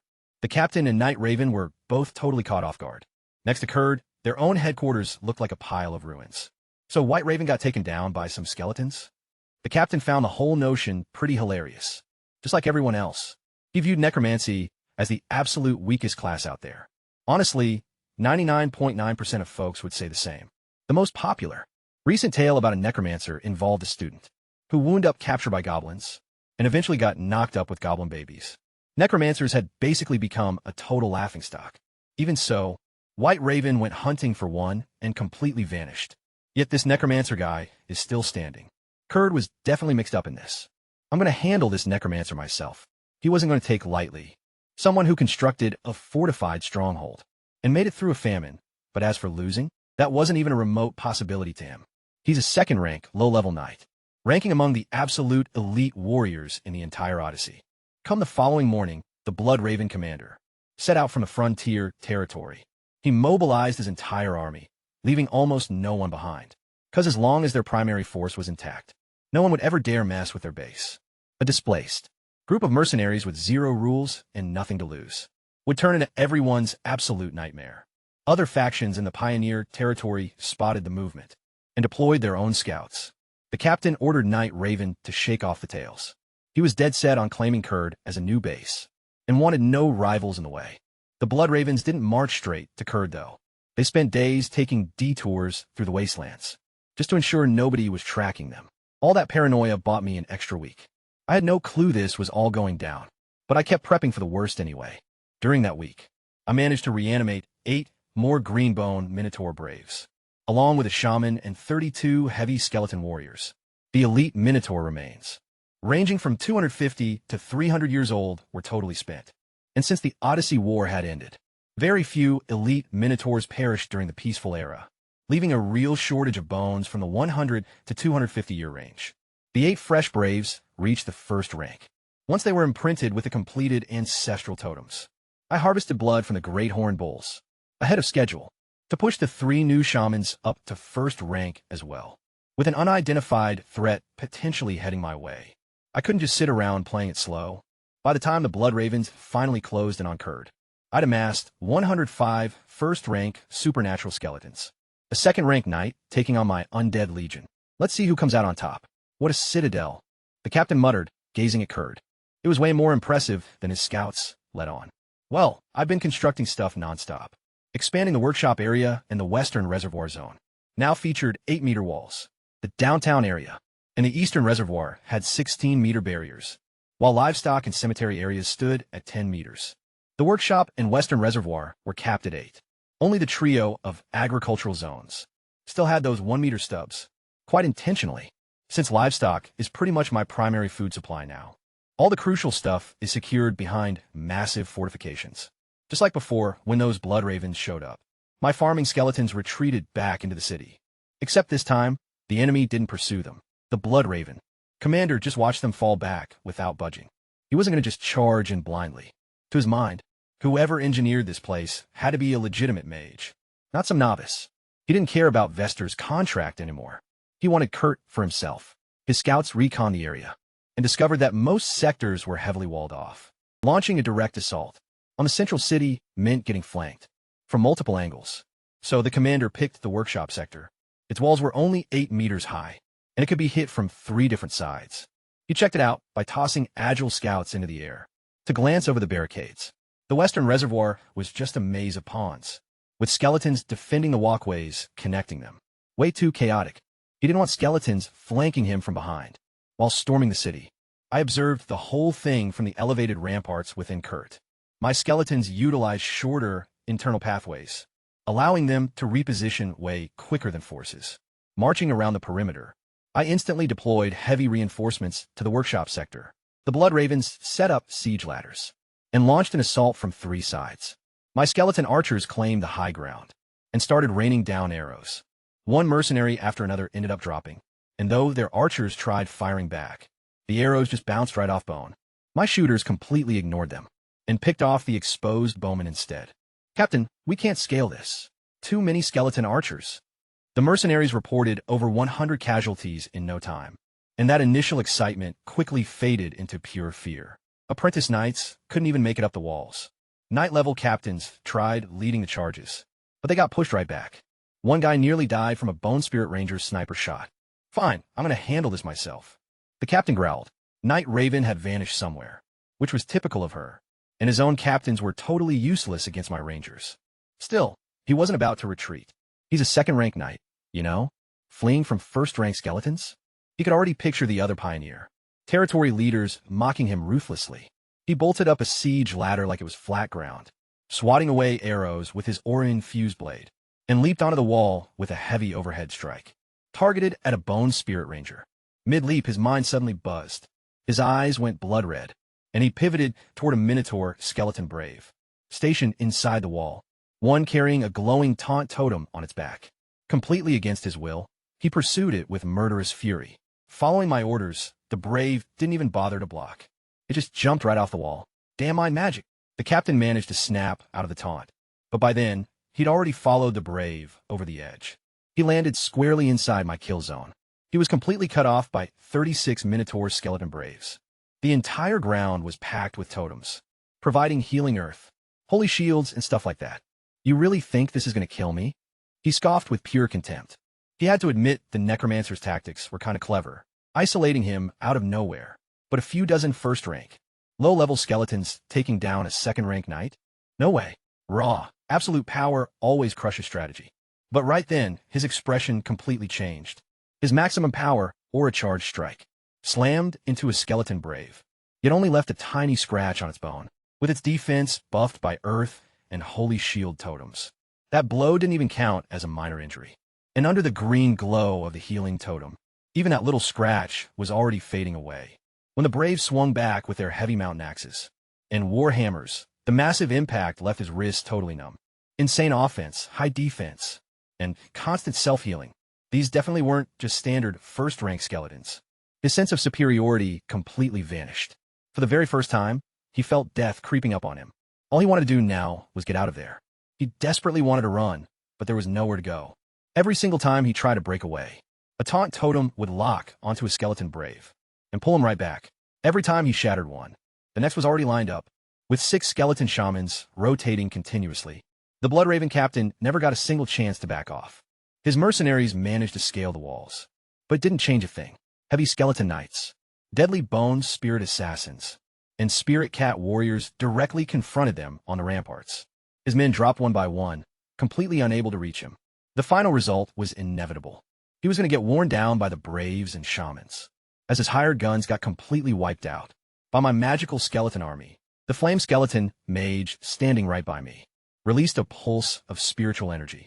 A ring of fire shot outward from where I stood, forcing a hidden figure to appear, her clothes covered in burn holes. Turns out Night Raven had chugged an invisibility potion and slipped past my outer perimeter to take me out. Pretty impressive making it this far, kinda. I gotta admit her stealth skills were the real deal, but she hadn't anticipated the flame. Skeleton Mage's spiritual radar.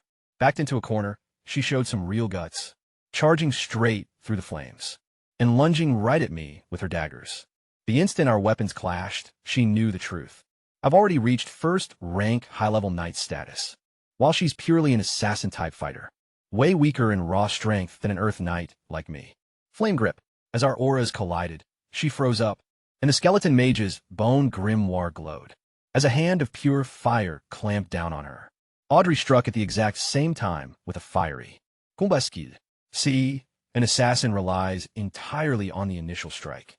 So after 2 failed attempts, Night Raven was easily overpowered and restrained. What should we do with her? Audrey asked, holding a blade to the woman's throat. Night Raven didn't say a word. Finish her, I commanded. Sure, she was talented and beautiful, but she wasn't one of my own. There's no trust here. My bone spirit assassins, the ones who executed the tiger and wolf plot, are just as lethal, and they're 100% loyal to me. No point keeping a wild card around. My ruthless call caught Night Raven totally off guard. She was probably expecting an offer to surrender, given I'm a first rank. A high-tier knight is a rare find in the Odyssey. Yet she didn't beg at all when staring down death. Instead, she just tilted her head up a bit and silently let the blade slice right through her throat. Man, she was a solid warrior. Audrey remarked, sounding kind of remorseful. If things were different, they might have actually been friends. With Night Raven out of the picture, only the Blood Raven captain kept fighting, completely battered, unable to push for a win or even break away, hemmed in by those supernatural skeletons. He hadn't even managed to engage me yet. He shrieked in my direction, shouting out his allegiance. I didn't answer, so he just kept on swinging. Later on, bleeding out even faster, he threw away all his pride and pleaded for a slave contract. Still no reply from me. Look, I'm just a mage apprentice. I can't even cast mental binding contracts anyway. And honestly, even if I could, I wouldn't trust it to hold a crafty, second-rank knight. I can raise supernatural skeletons and have a pretty bright future ahead of me. So why gamble on such a wild card? Night Raven and the Blood Raven captain met their ends quite differently, but the final outcome was exactly the same. His demise officially spelled the end for the Blood Raven mercenary outfit, right when they were planning to move in. While clearing the area, my skeletons uncovered the Blood Raven's entire stash of loot, hidden away in their makeshift base. The captain was so damn sure he'd conquer Kurd that he hauled absolutely everything along. Talk about a sweet, unexpected bonus. I briefly checked it out before passing it over to Audrey, my little housekeeper, so she could log it all. None of that stuff caught my eye like some top-grade bones would. We didn't execute every single captive, though. A few of those mercenaries were kept for questioning, and spilled everything about why they showed up, who put them up to it, and how Vister's tied in. So it really was you, Vister. I finally figured out. He'd set up an ambush for me at the Pioneer territory, before I even made it to the Odyssey. Then he shelled out for a second hit. The moment those skeletons were spotted, I muttered his name coldly. He's definitely on my hit list. No doubt about it, but taking on Vister means getting ready to face the Hobarton clan. See, they aren't just some low-rent mercenary crew. They're an ancient noble house. Even my own father was a third-tier, high-ranking knight when he fell on a foreign battlefield, and he wasn't even the strongest guy they had. The Hobartons actually boast a fourth-tier knight. Now, that fourth-tier knight wouldn't back Vister's grudge against me. The family elders don't get mixed up in these low-level rivalries. Still, if I go ahead and kill Vister, there's no way around dealing with them. The house encourages competition, sure, but they don't tolerate straight-up murder among their own. That's exactly why Vister had to enlist. Outside help to take me out in the Odyssey, instead of using family forces out in the open. Getting back at Vister isn't going to happen anytime soon. Right now, it's all about building Kurd and leveling up. The Blood Ravens are finished, but we're not out of the woods yet. Vister hired them once. He can easily hire someone else.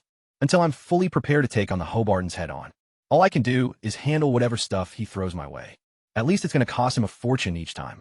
Just picturing him throwing a useless tantrum in Lorraine City, after wasting all that cash on absolutely nothing, well, it kind of puts me in a great mood. Now that the Blood Ravens are completely wiped out, I shifted back to stable progress. I'm kind of being more particular with bones now. strictly upgrading Minotaur remains that are around 100 to 290 years old. Anything younger or older than that gets tossed into the subterranean crypt for long-term storage. Kurt's got a pretty solid groundwork now, so I'm preparing for the future. Fresh. Minotaur bones are way too precious to waste on gray or white skeletons, especially when they could get some historical depth, just sitting in a tomb.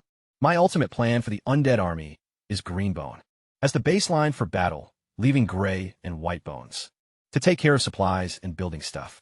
My skeletal scouts have been charting out the territory non-stop.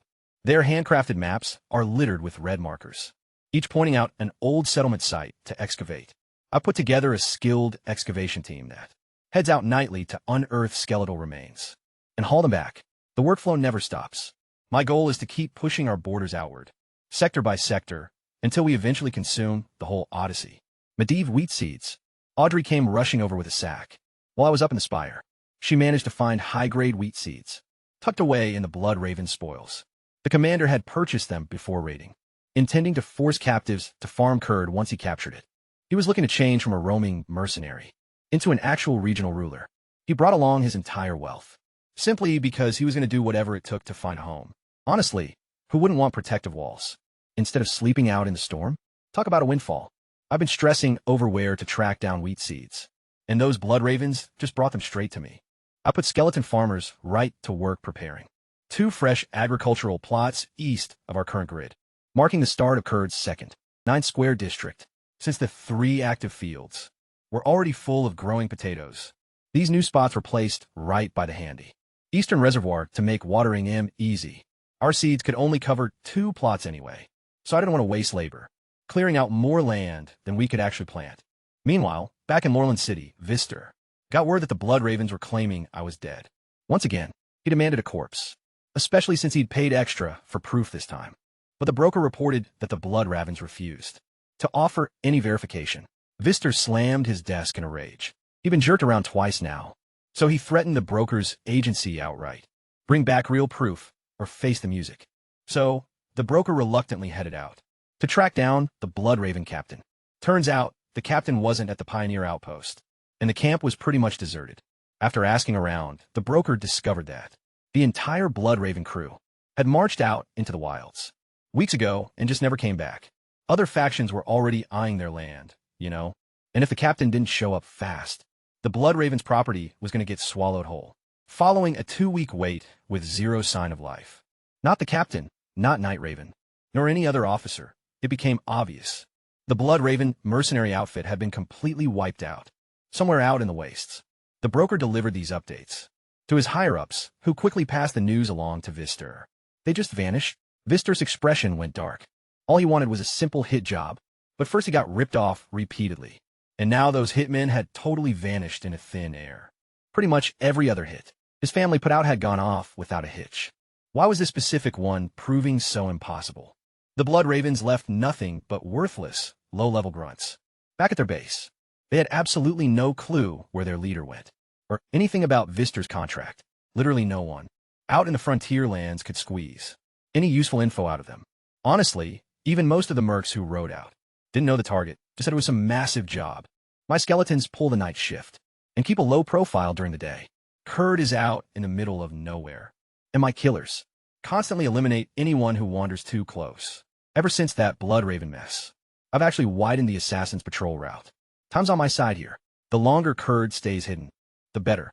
Meanwhile, back in Lorland City, Vista was completely stuck. He couldn't even verify if I was alive or dead. Nobody linked the disappearance of the Blood Ravens to me.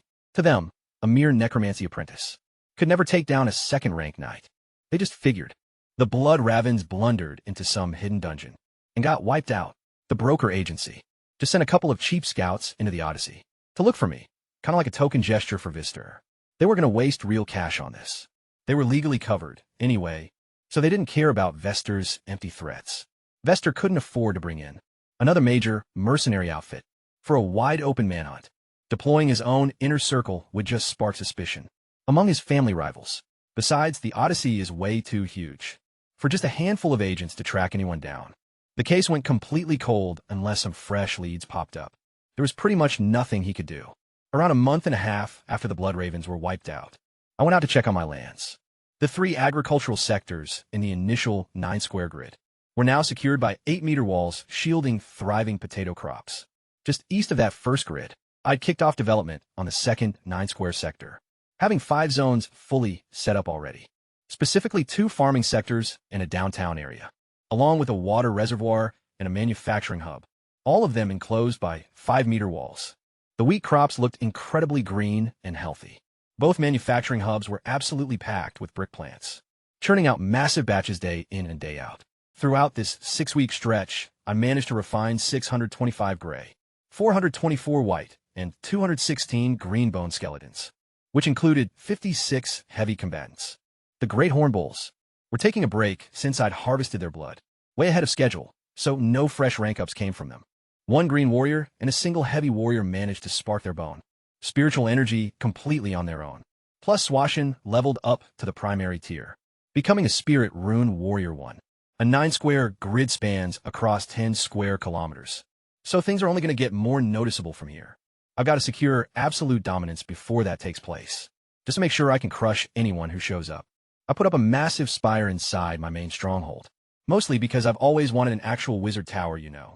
But honestly, I'm just a self-taught mage who has zero clue how to actually construct one. Pretty much everything past deep meditation and raising bones was stuff I picked up from my fiery skeletal sorcerer, and its overall understanding is kind of basic. If I want to unlock deeper mysteries, I'll have to resurrect more skeletal spellcasters and piece together all those forgotten legacies.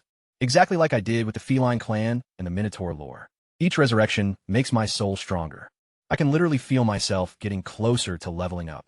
I've got no clue how other apprentices become full-fledged mages, but I know that if I just keep raising these skeletons, that breakthrough is going to happen. Medivh, the monsoon season is on the way, Audrey shouted out one afternoon, with a gale whipping at her dress, as dark storm clouds rushed across the sky. Doesn't really matter, I replied, taking a quick look at the horizon. This isn't like a year ago when the fishmen nearly wiped us out.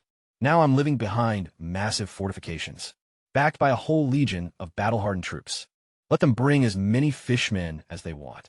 Feeling so secure, since Audrey cuddled close to me last rainy season, when she nearly lost her life. Having me by her side makes her feel totally invincible. A moment later, as I wrapped my arms around her from behind, she grinned so wide that her eyes turned into little crescent shapes. Way safer now, she whispered, claiming she wouldn't care even if the world ended. The tempest rolled, and a couple days later, heavy rain pounded the glass during the deluge.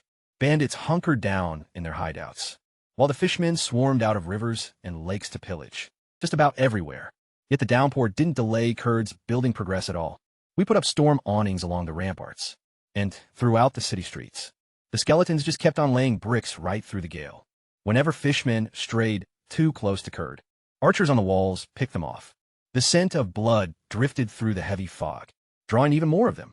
But Kurd wasn't the least bit worried about a fishman mob gathering. Audrey even set up a little target practice tournament among our skeletal marksmen, tracking who could rack up the cleanest kills. Tons of fishmen kept getting lured right in by the gore, tracked by scent and mowed down by arrows. My skeleton archers never run out of ammo, you know? Their bones naturally develop extra material that gets shaped into arrows. They're all hoarders, kind of stockpiling bags and bags of them. After every battle, they gather and fix up their arrows. The skeleton blacksmiths also forge regular bone and iron arrows, stashing them in wall armories. The blood ended up drawing supernatural fishmen. A year back, 2 first-rank fishmen almost finished Audrey and me off. Now, they couldn't even get close. The bone, spirit rangers and assassins jumped into the fray and took them down in minutes. Their scent of death spooked the others away. So just like last year, no more fishmen. Following that, the rainy season went by without a hitch. My drainage networks held up perfectly, with zero flooding in the city or fields.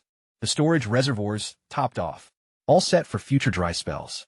Once the skies cleared, the great horn bulls headed into the livestock area for their standard blood donation stuff. After some rest, they were well enough for the routine to start over.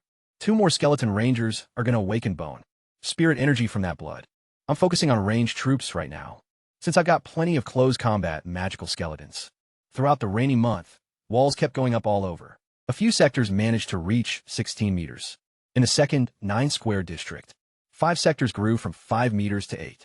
with the interior citadel zone fully constructed. The basement of my fortress was expanded into 3 levels of storage. I managed to refine 312 gray.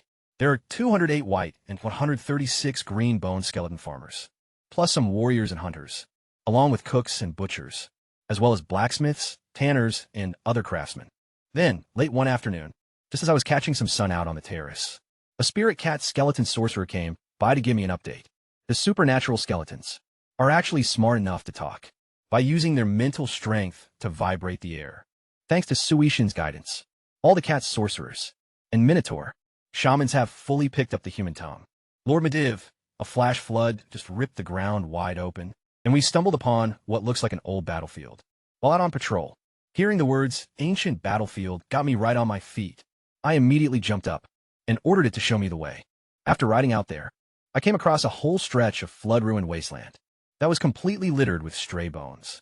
I gave them a quick scan using my spirit sense. They're all 282 years old, and everyone perished in that exact same year. This is definitely a battlefield, but the site's in rough shape. A lot of the skeletons have been swept apart by the water, and I need whole, intact sets to craft proper bone parts. Can't be missing any limbs. Now, piecing scattered bones back together is something I can totally handle, given my background as an archaeologist in my past life. But any pieces that got washed away by the torrent are gone for good. Gotta start right here. There's no time to stand around mourning. I kicked off an urgent, makeshift excavation before the weather or ground got any worse. Thousands of skeletons began carefully scraping away the mud, tugging the ancient remains out one by one. Man, if some passing bandit or thug caught sight of this, they'd see thousands of skeletons just gently unearthing old bones in the middle of a muddy field.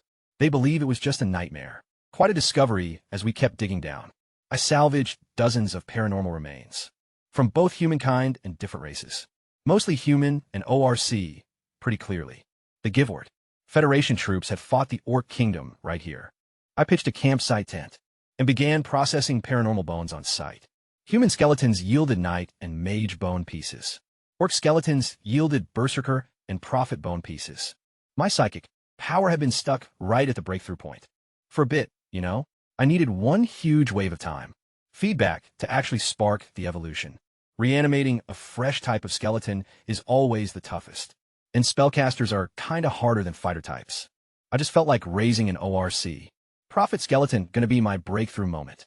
After days of refining over 100 paranormal bones, I finally put together a whole set of Orc Prophet pieces. I control my thrill, tune my mental and mana levels to absolute peak form, and commenced the reanimation. That familiar feeling of sweat dripping down my face came back, stuff that hadn't happened in a long time. With absolute focus, the Orc Skeleton Prophet lifted its skeletal staff and stood upright. I had zero time to examine the Orc Skeleton Prophet. I was fully immersed in the mental transition, sparked by that wave of time. My build-up was finally sufficient. This was the catalyst that shifted quantity into quality. I'm a true sorcerer now. Once the mental rush settled down, my cognitive capacity surged immensely. I moved up from advanced magic apprentice to rank 1, novice sorcerer. Before joining Lorraine Academy, I found out that regular magic apprentices track their journey to full mage in decades. Next to those academy types, I'm way ahead. Mage training kinda requires both talent and resources. Having talent without potions means decades of meditation, with barely any progress. And resources without talent means potions don't work well. Most high-level students get stuck at the final threshold forever. Ancient mages invented ascension potions to boost mental energy into a heightened state. But even those just improve your odds. No wouldn't-these. For me, the special spring of time, feedback from reanimating a new skeleton type, does the same thing as an ascension potion. I've noticed a pattern, New types give off the strongest feedback. Supernatural skeletons give more than ordinary ones. And caster types give the most of all. That's exactly why I chose the Orc Prophet for my breakthrough moment. Mage advancement is a mental trial. Failure damages your spirit, taking a long time to bounce back, even with healing potions. No rapid retries allowed. Every attempt counts. I prepared thoroughly and nailed it on the first try. After celebrating, I tested the Orc Skeleton Prophet. It's a caster clad in bone armor with a bone staff. Its second signature weapon is a cursed sword, a bone blade, imbued with hexes that afflict enemies on contact. It knows 3 curse spells. The weakness: curse which saps the target's strength and stamina. The bleeding curse, making wounds bleed nonstop, and the pain. Curse, inflicting constant agony that breaks willpower. Since I'm a first-rank mage now, I can refine bones that are 300 to 500 years old. Blue grade. This battlefield only has fixed-age green bones. So no blue. Fine-tuning would just have to wait until I made it back to Kurt. So I fought off the urge. This waterlogged battlefield required some serious, urgent digging before any more remains washed away. It wasn't long before I pieced together a human knight set, and waking it up was a breeze for a first-tier mage like me. Handling regular green-grade magical skeletons is basically effortless. Anyway, this brand-new blazing skeleton knight started out at the exact same level as the previous ones.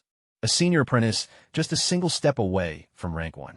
He possessed that exact same fire-breathing style, along with a totally new fire combat ability that the others lacked, so I had my flame skeleton mage take it down, making our flame aura legacy grow even deeper. After that, I put together an orc berserker set. These orc skeleton berserkers stand a massive 3 meters tall, touting armor just as thick as a human skeleton knight's.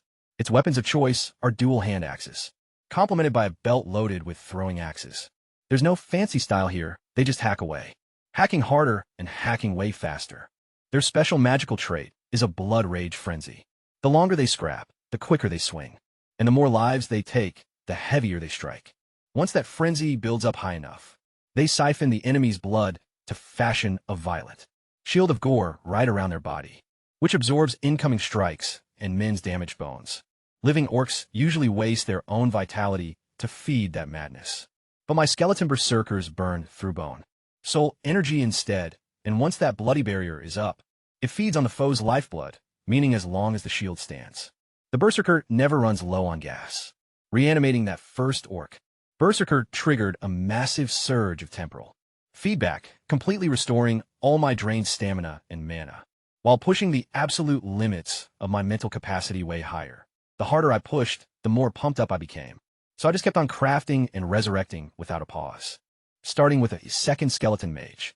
As a new skeletal mage rose to its feet, clutching a bone staff and a tome of bone, I got super hyped. I'm just someone who loves hitting the books. I really don't want to remain a half-baked mage forever. This guy was totally different from the first one. The initial mage had fiery emblems engraved on its book, and flame runes carved into its staff. A pure fire specialist. This new fellow sported frost patterns and icy runes. An ice specialist, it was packing 7 distinct frost spells, like Frost Shield and Ice Spike, along with 3 general spells, Magic Missile, Cleanse, and Mage's Grip. At long last, an actual, honest-to-God offensive spell. Magic Missile is pretty much the most fundamental offensive magic. You basically manifest a sphere of raw, arcane energy and hurl it straight at a target. Back at Laurel Academy, both Magic Missile and Magic Shield were absolute requirements for any mage student's final graduation test. The sole exceptions were the necromancy students. We only had to pull off a basic skeletal revival to graduate. The academy authorities didn't feel like pouring resources into such a dead-end major. Right when I graduated, my professor handed in his resignation that very same day. Ever since, Laurel Academy hasn't even had a necromancy department. I guess I was the absolute last necromancer they ever turned out. Even so, picking up Magic Missile made me pretty thrilled. Now I can finally pass for a legitimate mage. I can actually blast magic missiles, pop up a defensive barrier, and properly look after myself. I had the Ice Mage transcribe every bit of its arcane knowledge, so I could pour over it later. Formulating brand new spells, or tweaking current ones demands a level of expertise that I just don't possess yet. For the time being, I'm just going to focus on mastering the basics already in front of me. Following a grueling 5-day emergency salvage operation, the entire combat zone was completely picked clean. Man, what an absolute haul from those 5 days. I'd finally made it to full mage, unlocked Magic Missile, and reanimated 12 supernatural skeletons, 5 orc berserkers, 2 orc prophets, 4 flame skeleton knights, and 1 frost skeleton mage. The second orc prophet brought along a new hex, a darkness curse that totally warps the target's vision and completely messes with their judgment, making them kind of prone to fatal slip-ups. The 4 flame knights didn't add any new combat abilities, but each possessed unique training, insights that Swashi managed to log.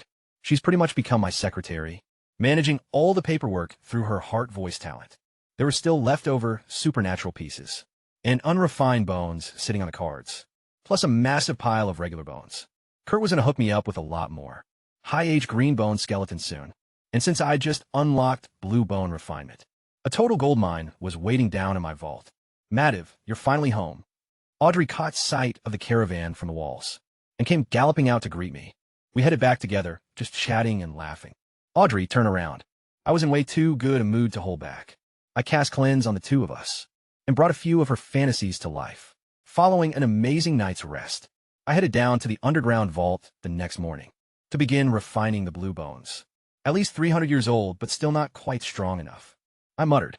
Bones aged 300 to 350 years yield light blue parts, 350 to 400 turn into sky blue, and 400 to 450 become cobalt blue. Anything past 450 is out of my league. For the time being, I started the reanimation, and standard light blue skeletons came together easily, giving a pretty solid return on time invested. Standard sky blue skeletons totally made me sweat, draining a ton of my spirit and mana. But, the payoff was way better. Regular cobalt blue skeletons were just completely out of my league. When it came to supernatural types, even light blue got me sweating, and supernatural sky blue was out of the question. Blue bone skeletons start out at the first rank, maxing out kind of around the third rank. Light blues start at rank 1, and lower tier sky blues at rank 1 too. Mid tier shares the color, but that doesn't mean equal power. Supernatural skeletons possessing both bone and spiritual energy, plus their own unique abilities, can easily beat regular ones of a higher shade. Their class matters a whole lot too. A basic sky blue farmer is going to lose to a standard light blue warrior. The supernatural light blue skeleton I brought back was a minotaur warrior. Honestly, the only supernatural blue bones I possessed came right out of the minotaur ancestral tomb. Its totem carvings didn't actually add any new details to our existing ancestral logs. Yeah, that makes sense. The minotaur tribe's customs were still whole. Back in those days, their downfall happened during the Odyssey War, pretty much like the Spirit Cat tribe. Even with the last right's blessing keeping bone decay at bay, time eventually degrades everything anyway. Only carefully entombed remains survive the ages. My vault barely had any bones older than 3 centuries, which is why I couldn't make that many blue bone skeletons. I guess I should thank the God of Light. That blessing kept basic bones intact for much longer. And since necromancers became ancient history, nobody bothers with proper burials or stuff like that anymore. They literally just scoop out a hole and toss the bodies in, which honestly makes my archaeological work a whole lot easier. After some intense refining, I managed to process every single blue bone I could handle. 2 supernatural light blue skeletons, 32 standard light blues, and 18 regular sky blues. The supernatural ones both turn out to be minotaur braves, while the ordinary batch was made up of warriors, hunters, farmers, and stuff like that. That's 52 first-rank blue bone skeletons. In just over a fortnight, our growth speed is absolutely skyrocketing. Next, I handed out this month's ration of magical beast blood. The green bone, frost mage, and an orc prophet successfully advanced to the first rank. Meanwhile, 2 low-level green bones awakened naturally on their own. A heavy warrior and a ranger both transformed into bone spirit warriors. Construction didn't stop for a second. The second 9-square grid was now completely enclosed by walls. 4 of the newer zones had 5-meter walls, while 5 older zones had reached 8 meters. Over in the first grid, 6 zones topped out at 16 meters, and the other 3 were sitting at 10. But we're still kind of short on skeletons. It seems like every new stage brings its own set of frustrations. So I decided to mass-produce gray and white bone skeletons to accelerate the building process as a first-rank mage. Refining gray and white bones is a total walk in the park. I essentially set up a whole assembly line. Skeletons hauled raw bones over to the refining table, where I melted them down into parts. Then another crew carried the finished components to the revival table, where I reanimated them good as new. Freshly minted gray and white skeletons marched straight off the table on their own, a flawlessly efficient production line. 2 weeks later, the supply skeleton's jaw started clacking, which was a signal that our gray and white bone stock was entirely depleted. Asan helpfully translated the message. Bring out the green bones, I commanded, still locked into full work machine mode. I had the combat zones. Rookie bones hauled up and just pushed ahead. The magical remains were handled first. In just a few days, every single elite corpse was broken down into materials. I sorted them out into matching groups and began resurrecting a third skeleton mage. The very first one to rise was another caster, Top priority being a fire specialist. No new basic utility spells for me this time, but we got 3 more pyromancy spells for the collection. I had to document its abilities and log all the data over the next couple of days. The elite skeletons just kept on waking up. 1 fire mage, 3 flame knights, an earth knight, 6 orc berserkers, and a pair of orc prophets.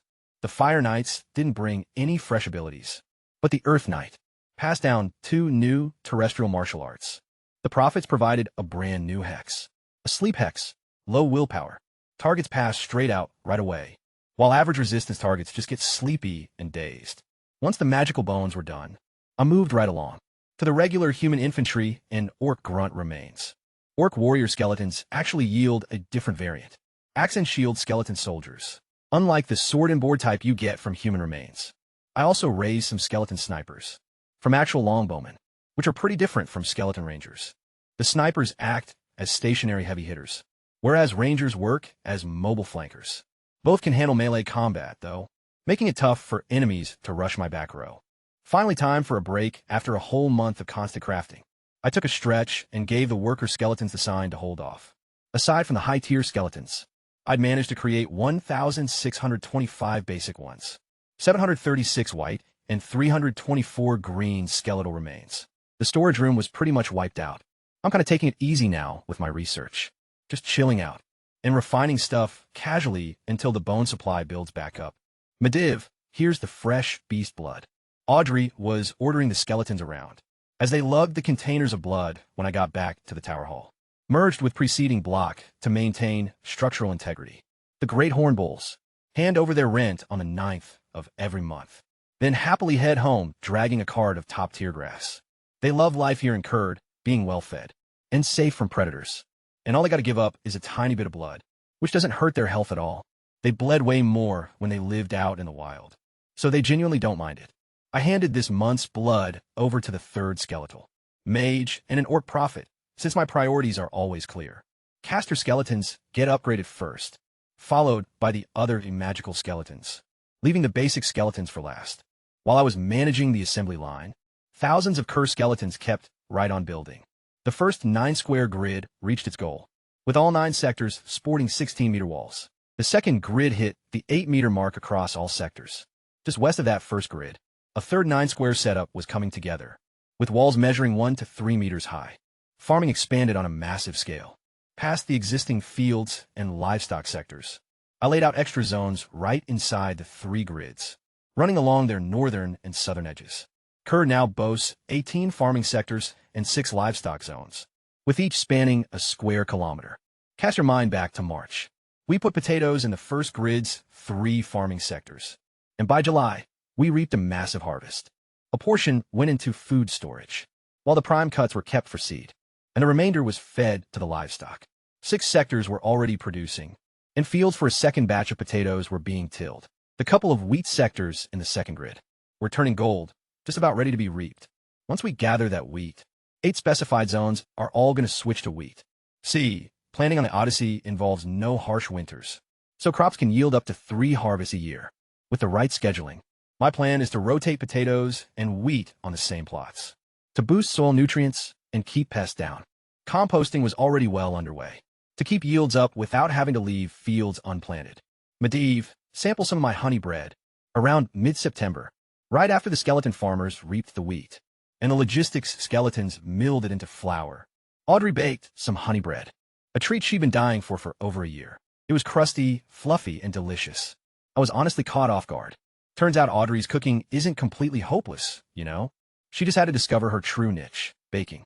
Thanks to the harvests, Kurd's diet grew rich with bread, potatoes, fish, game meat, and various wild greens I'd been cultivating. Scaling up livestock requires high-quality feed, which depends heavily on agriculture. The Giver Federation has always wanted the Odyssey, back precisely because of its massive food-growing capacity. Following the wheat harvest, skeletons used iron plows I designed to turn over the soil. Once everything was dried and prepped, all 8 designated zones were going to be sown with wheat. By next spring, our overall wheat production is bound to multiply several times over.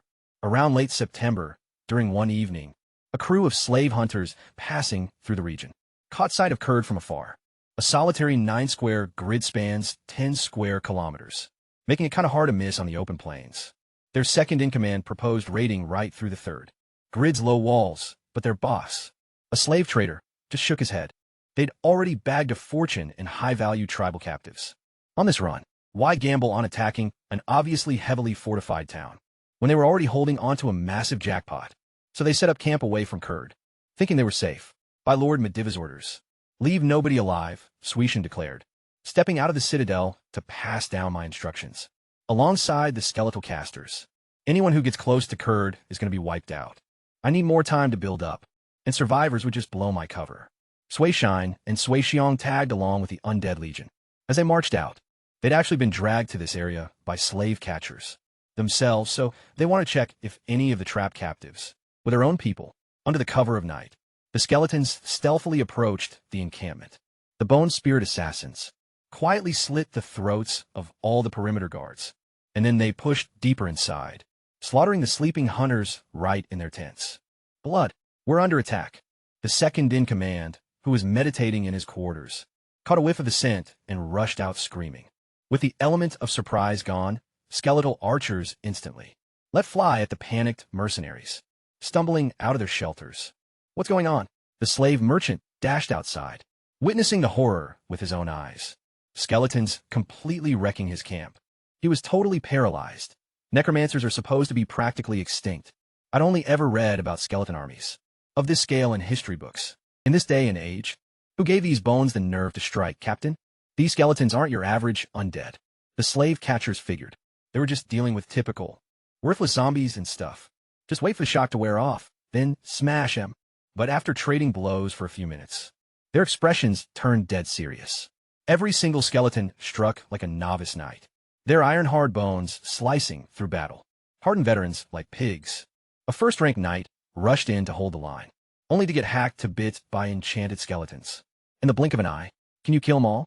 The slave trader questioned his vice-captain, Urgut, a low-level, second-rank knight, desperately hoping for good news. There's over 100 first-rank skeletons out there. I can't promise anything. Urgut muttered, and while I'm fighting, I won't be able to protect you. He was basically telling the merchant to ditch the slaves and bolt. You can always make more cash, but you only live once. The merchant agreed and commanded his knights and elite brawlers to cover his retreat. They believed breaking out of camp would save them, but instead, they ran right into my outer perimeter trap. Dozens of Minotaur skeleton braves waiting in tight formation. Urgut spearheaded the charge, unleashing his full combat aura. A Minotaur warrior swung its massive warhammer, and a sheer impact blasted Urgut backward. He managed to dodge, but his mount's head exploded into pulp. If a second-rank knight was forced to evade, the first-rank fighters didn't stand a chance. Some perished instantly from a single hammer strike, while others shrieked, their bodies completely shattered. Witnessing the catastrophe, Urgut ditched the trader and tried to make a run for it alone. Business allies split the gains. Not a death sentence, Urgut. You freaking coward, the trader shrieked, before collapsing to his knees. As he begged, my bone spirit slayers bound him up. Instead of taking his life, I spared him for a specific reason. 2 separate slaver bands, passing through this region, implied there had to be some mountain trail, skirting right past Winterhold Fortress, straight into the Givered Federation. I've been scouting the peaks with skeleton killers, searching for that exact thing. This trader knew the route. I was after directions, not ransom cash. A few of his fighters were captured too, ready for questioning, with only Urgut remaining. The Minotaur witch doctors got right to work, using taunts and holy shields. Their earth-mending totems powered up the warriors, while the orc seers bombarded Urgut with every hex in their arsenal. Feebleness, hemorrhaging, obscurity, and deep slumber. They bypassed the agony hex since it messes with sleep, and provoke pain keeps a target wide awake. Urgut was even more pathetic than that blood Raven Commander had been. He couldn't even scratch the heavily armored guards, couldn't break free from the taunts, and all those debuffs crippled his fighting skills from every possible angle. He didn't survive long, kind of dying mid-plea. I don't bother taking second-rank knights alive. They're way too risky to keep. The traitor, along with the standard captives, gave me plenty of intel for what I needed. Once the clash ended, the skeletons yanked the tarps off the slave cages. They were all Tabaxi folks. When they noticed the commotion, they'd been holding out for rescue. But then skeletons appeared in the firelight, and all their hope just vanished, ending up in a necromancer's clutches. Or staying trapped as slaves, both felt pretty damn hopeless. Kaling, What happened to the rest of the tribe? How'd you guys all get captured? Sui Xiong and Sui Xin hurried right over. Once they realized the prisoners were all catfolk, Sui Xiong grabbed one of the cat girls, recognizing an old teammate of hers, an apprentice spirit rune warrior named Kaling. Sui Xiong, how are you even here? Kaling tried to stand, but heavy iron chains jerked her back down. The traitor had bound their hands and feet to keep them from hurting themselves. Hearing Sui Xiong's voice, every single prisoner who'd been slouching in utter despair looked up with a glimmer of hope. Seeing Sui Xiong strolling freely around the skeletons meant she had some kind of tie to whoever was pulling their strings. Choking back tears, Kaling spilled the whole story. During that brutal famine after the mosquito plague, their old chieftain got severely injured, clashing with rival tribes for food, and passed away shortly after. The tribe's elder, their name for the sorcerer in charge, had been in terrible health for years, just hanging on in hopes that someone younger could take the reins. But with the chieftain gone, she simply couldn't keep a lid on things by herself. So while the cat tribe was busy fighting off enemies out front, this band of slave hunters ambushed them from behind and dragged a ton of their people away. They deserved to be ripped to shreds. Sui Xiong and Sui Xin ransacked the merchant's tent, stepping back out with absolute ice in their eyes. They glared at the tied-up merchant so intensely that he literally shivered. This raiding party had rounded up so many catfolk that the merchant didn't even bother taking care of his merchandise. He and his guys had captured over a dozen cat girls, just for their own private amusement. Those girls managed to break free during the fight and took their own lives instead of suffering any longer.